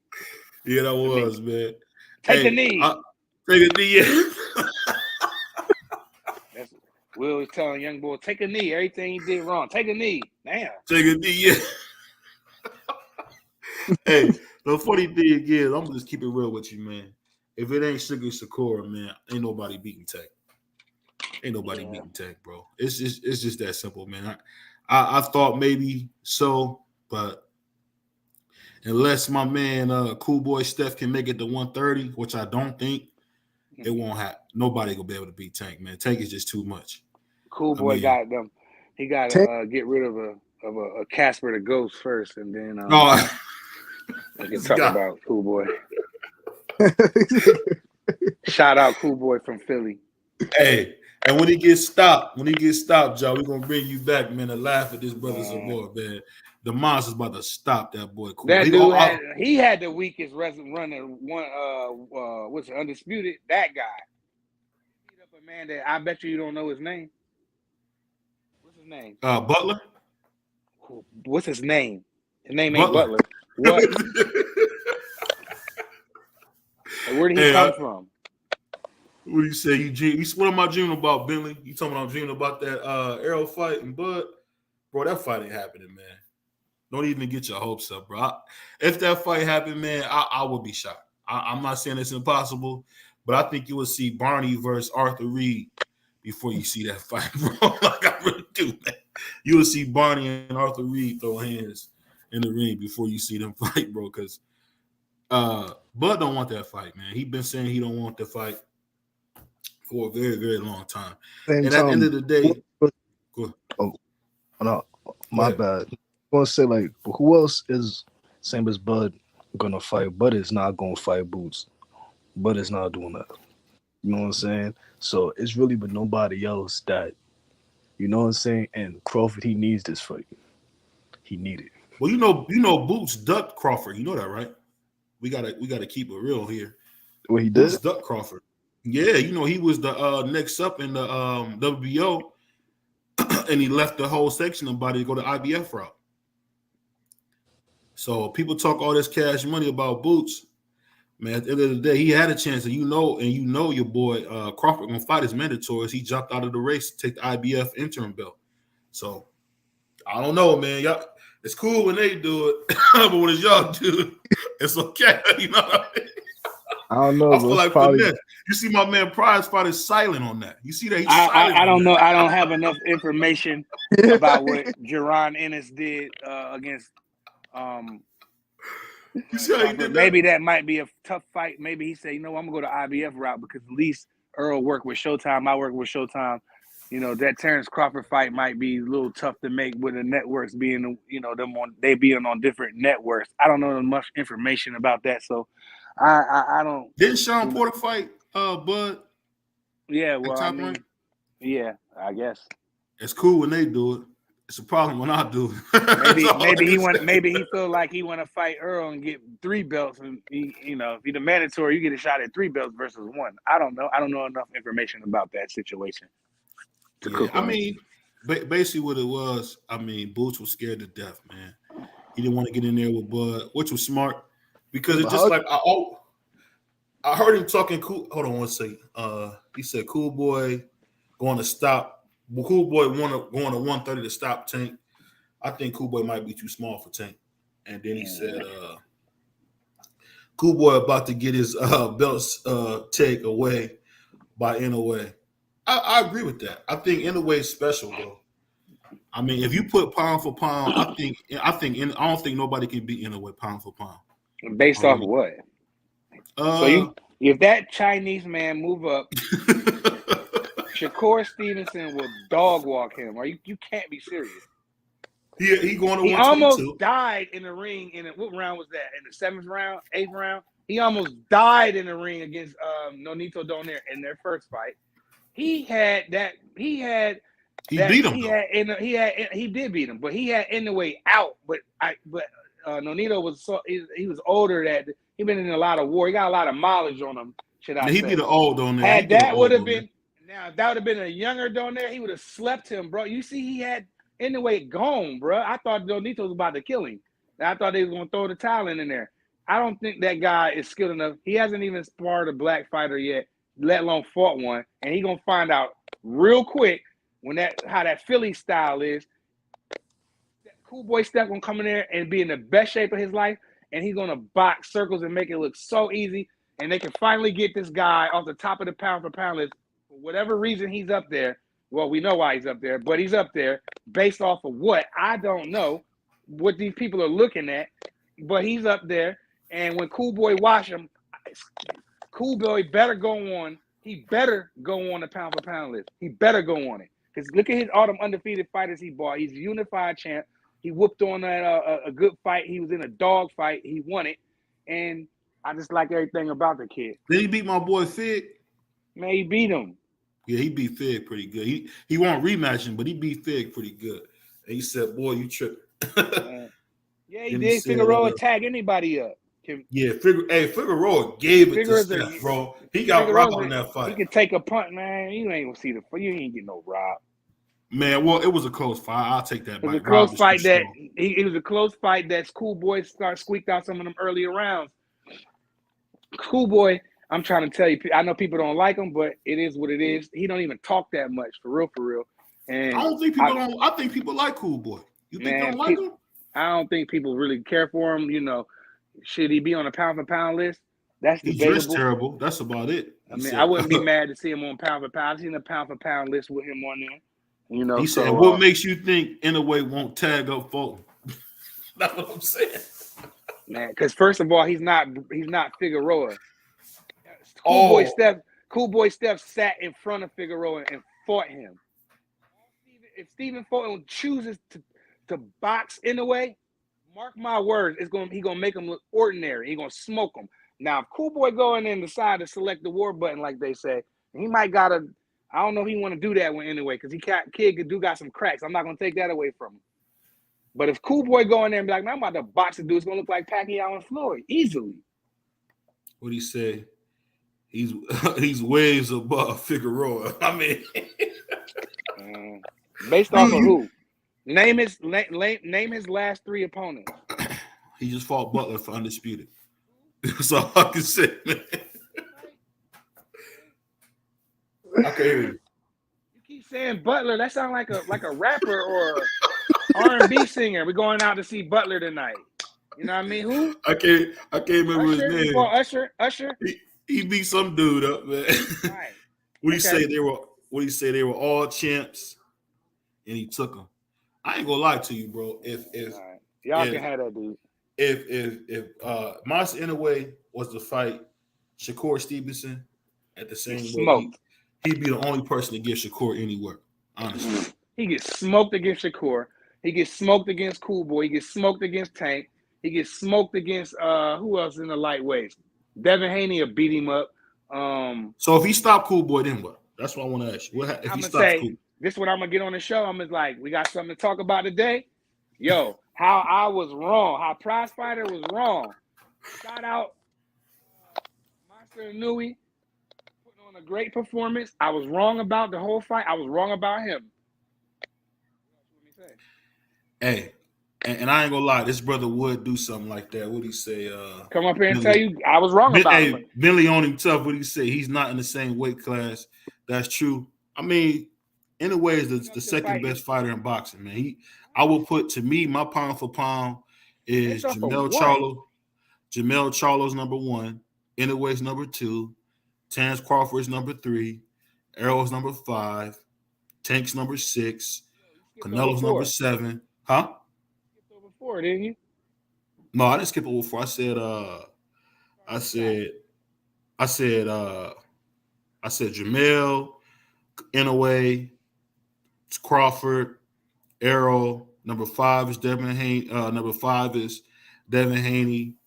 Number 6 for me would be. Say it again. You got Devin Haney over Tank? On a pound for pound list, I do, because he got the belts. I'm not going to take away his accomplishments. You know, I don't do that. You know how people don't want to admit that T.O. is former undisputed champion. I don't take away people's accomplishment. If you undisputed champion, you on a pound for pound list. I mean, it's just that simple. I mean, so from there, I got Jamel, Inoue number 2, Terrence Crawford number 3, Errol number 4, number 5 is Devin Haney, number 6 is Tank, number 7 is Canelo, number 8 is Alexander Usyk, number 9 would be for me. What's that guy's name, man?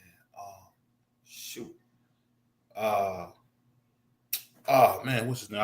I just lost his name. Oh, David Benavidez. And from there it's wide open, man. It's wide open, man. But so you don't got Bivol on there? I got Bivol at number 10. I got Bivol at number 10. So go ahead. You got I got Jamel. Bivol. No, I already know what you got. Yeah. You got Louis at number 2 over Terrence Crawford and Errol Spence, based off of what? Those guys have fought one time in the last 3 years. Oh man, come on. Both those guys. Hey, what do you say? Belts matter. Man, I'm trying to hold that. I'm trying to hold you down on that belts matter. I don't want them to say belts don't matter. We got young fighters like Ja who a belt would change his life. So I'm not so ready to get rid of the belts because of the young bulls. The young bulls that need the belts. Okay, when you get to that superstar status and your name ringing bells and you don't got to worry about if you're the champ or not, that's different. Until then, belts have to matter because we got a young fighter on the panel right now who a belt would change his life, and that is a fact. What weight you fight at, Joe? Me, but I fight at 154. So we need to get him a belt. Lamar get up there. Ja get the WBO, IBF joint. It's gonna change. His paycheck gonna change. How tall are you, Family man? gonna change. It's gonna change. I can't hear you. It's me. I'm 6 foot. Okay, yeah. So you go when you get to the pros, you want to be you gonna be a middleweight or you gonna be at 154? I'm staying at 154 because you know what I'm saying. But I'm naturally big. You know what I'm saying. But I'm a big one.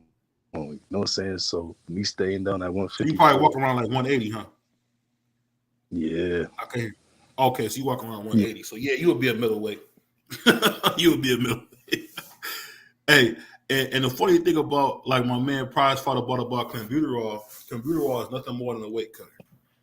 I mean, that's cheating. Cut weight naturally. We can ask John how hard it is to cut weight. We know how hard it is to cut weight, but if you're disciplined enough, you can cut the weight without cutting corners. Right. So what do you do? How do you cut weight, John? Explain that to us real quick. Now, how do you cut weight? What is that? What do you do when you cut weight? Me, but anytime I cut weight, I make sure I get on that road and I'll run. And I make sure I grease up my whole body. And then I train, but I make sure I'm wearing clothes, I'm wearing sweatshirts. I'm real old school, but I got an old school coach, and it's just, you know what I'm saying? But we just doing things but he done it in his days, and hey, it worked out for me because I lost like 20 pounds in a month. You know, so yeah. That's dope. Hey, you know that Roberto ran when he fought Cigarette Leonard? He lost 30 pounds in a month. That's why he lost that fight. Oh. People remember that? So he was national for losing 30 pounds in a month. Yeah, I mean, it ain't easy, but you know, the young boys can get away with that stuff, you know. So, but that difficult was me changing up, saying my fighting style because I say for me before I fought at 165. I'm fighting motherfucker like who's bigger than me. I'm talking about who's like 6'3", but 6'4", 165. But say I'm fighting at 154, I'm fighting people who's smaller than me. You know what I'm saying? 5'6" but 5'7". Oh yeah, that's lightweight. Word. Oh, so you're a weight with the job. Come on. Now, if anybody get this smoke from me, you know what I'm saying? Little boy, I needs a touch. You know what I'm saying? Boy, I needs a touch and I got you. You know what I'm saying? But see, about for that. I don't like that word. You don't like that word? That weight bully. I think that's a corny term. If you discipline and you can make the weight, wouldn't it be harder to drain yourself than just fight at a bigger weight? So that weight bully term to me is just always it just rubs me the wrong way because to me there's no such thing as a weight bully. If you got the skills and the discipline and live the right fighter lifestyle and you shredding weight, if you can make it, if you 6 foot and you can make 54 and it's not killing you, go for it. And if it did kill you and you go in there and you hydrate the next day, you go in there and perform good. It's not a term to me is that's not a real term. That's like it don't it now you fight, Ja. Isn't it harder to shed the weight than say, you know what, I don't gotta cut this much because I'm fighting at 160. Now I don't gotta cut 20 pounds. I'm already halfway there. So, like that weight bully term is get that out of boxing. Get that term out of here. I said, you kind of fighting in a weird time. And the reason I say that is because they don't do same day weigh-ins like they used to. I mean, you got because they don't do same night weigh-ins. You going like you said. They do that still. I'm talking about the pro level. They don't do that the pro level. Oh no. Don't even do that if you have like the rehydration clause. Yeah, I mean, because when you said what you just said about fighting a guy, it can't be easy, bro. If you want to fight at 160, 168 or 165 as you an amateur, it's gonna be tough, bro. You got to get somebody huge, man. It's not gonna be an easy fight. Yeah. We got a shout out Bentley in the comment section. Said, Prize, let me ask you a serious question. If Tank doesn't fight for a belt for the rest of his career, what would you say? What would you say about his legacy if belts don't matter if you're a superstar? Now, I'm one of the people that don't like to try to get that let's get the belts don't matter type of thing. I'm just saying in this time and day, like when you get to a Gervonta Davis status, then a belt doesn't technically matter to the actual fighter, but to me or you, that. But I'm gonna keep cooking.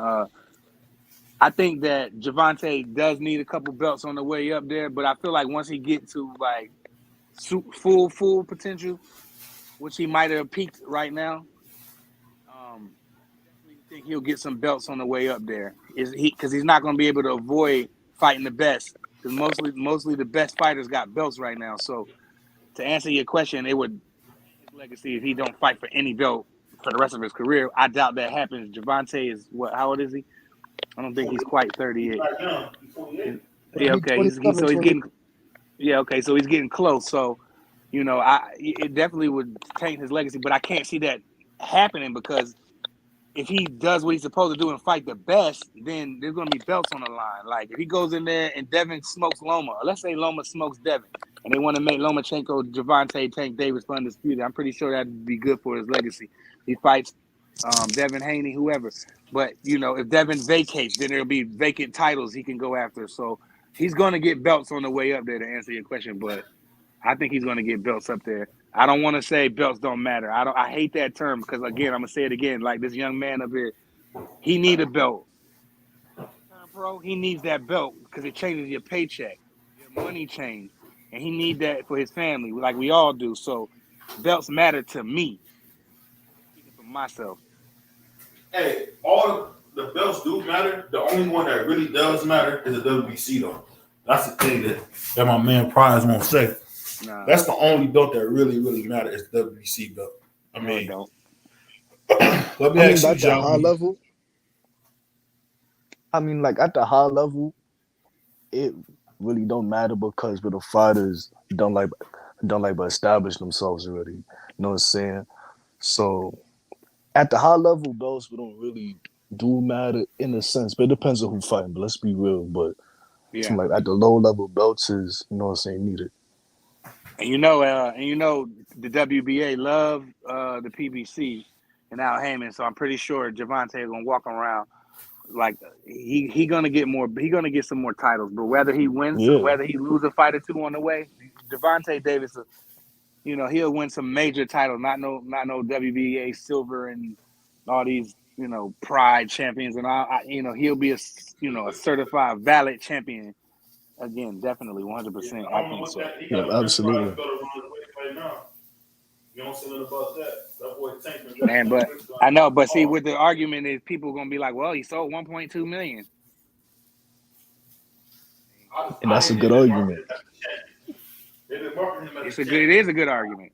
That's a very good. I like when belts are on the line. You know what I mean? That's part of boxing to me. I love when the belts is up for grab. I don't want to get rid of no, and I don't care if they get rid of if they just want to make one belt, maybe two belts to the division. So you want a champion and an interim champion. So if the champion gets hurt or something like that, the intern can move into full, or if he duck or whatever like that or whatever. But like I said, I'm gonna keep preaching till I'm blue on this channel.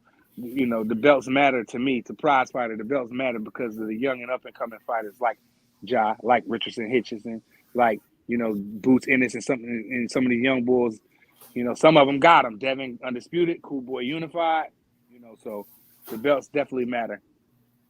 Hey, Doc, let me ask you a question, man. Does it kind of deter you to want to turn pro when you see all the politics involved? Huh? I said, does it deter you sometime from wanting to go pro sooner because of all the little politics involved? Not too much. You know what I'm saying? Because once you know that you are a good fighter and that like one day we gonna be great, and that a lot of people really can't touch you in the ring. Skills is gonna pay the bills. You know what I'm saying? But all you need is the right team, saying with the right, saying the right promotions, saying the right people behind you, and you know what I'm saying, the sky's the limit. Yeah, I, You mean, know I, what I'm hope saying? you, I hope you get one of the great promoters, man, like Don King or Haney, man. Damn. Why you say that? He said you want him to go with Big Don? Yeah, man, you don't like Don King, no? So I mean, but I got like a good mentor. You know what I'm saying? He Word. keep a good eye on me. You know what I'm saying? He keep a Hey, lookout. we can't keep having no Don King slaughter, man, like my man. You see how you did that Nah, job? Don King, all right with me, but I'm saying in 2023, like, no. Maybe in the 80s, yeah, get the money. But right now, when he don't got no food for nobody, no superstar. He really doing his thing on a small level. I'm not saying long term. I'm talking about for like a cat that's coming fresh out of the amateurs. He don't need to go nowhere near Don King. If he want to do that, he might as well go to Bob Arum. At least he'd be on ESPN. Hey, the thing you gotta be careful though. If you go with Uncle Bob or you go with Uncle Al, they're gonna put you in there. They're gonna see what you can do. That's the thing. And I don't want no less smoke. They're gonna put you in there with some options. Hey, Look, well, we about to get up out of here, man. I'm gonna let my man Prize and Jock close it up. Go ahead, brothers. Yeah. Shout out BVO and the whole BVO nation, man. We appreciate y'all for rocking with us this evening. And we was on vacation, so we were taking a little time with family. So we back at it. Had a little technical difficulties, but we back at it. You know what I'm saying? And y'all make sure y'all subscribe, like, come rock with us. Go ahead, Jock. Get us out of here, brother. Hey man, make sure y'all tune in the BVO boxing. You know what I'm saying? One of the hottest on the scene. You know what I'm saying? Make sure y'all like, comment, and subscribe and stay in tune. Hey, we gone, man. Till next time. All right. Peace. Peace out.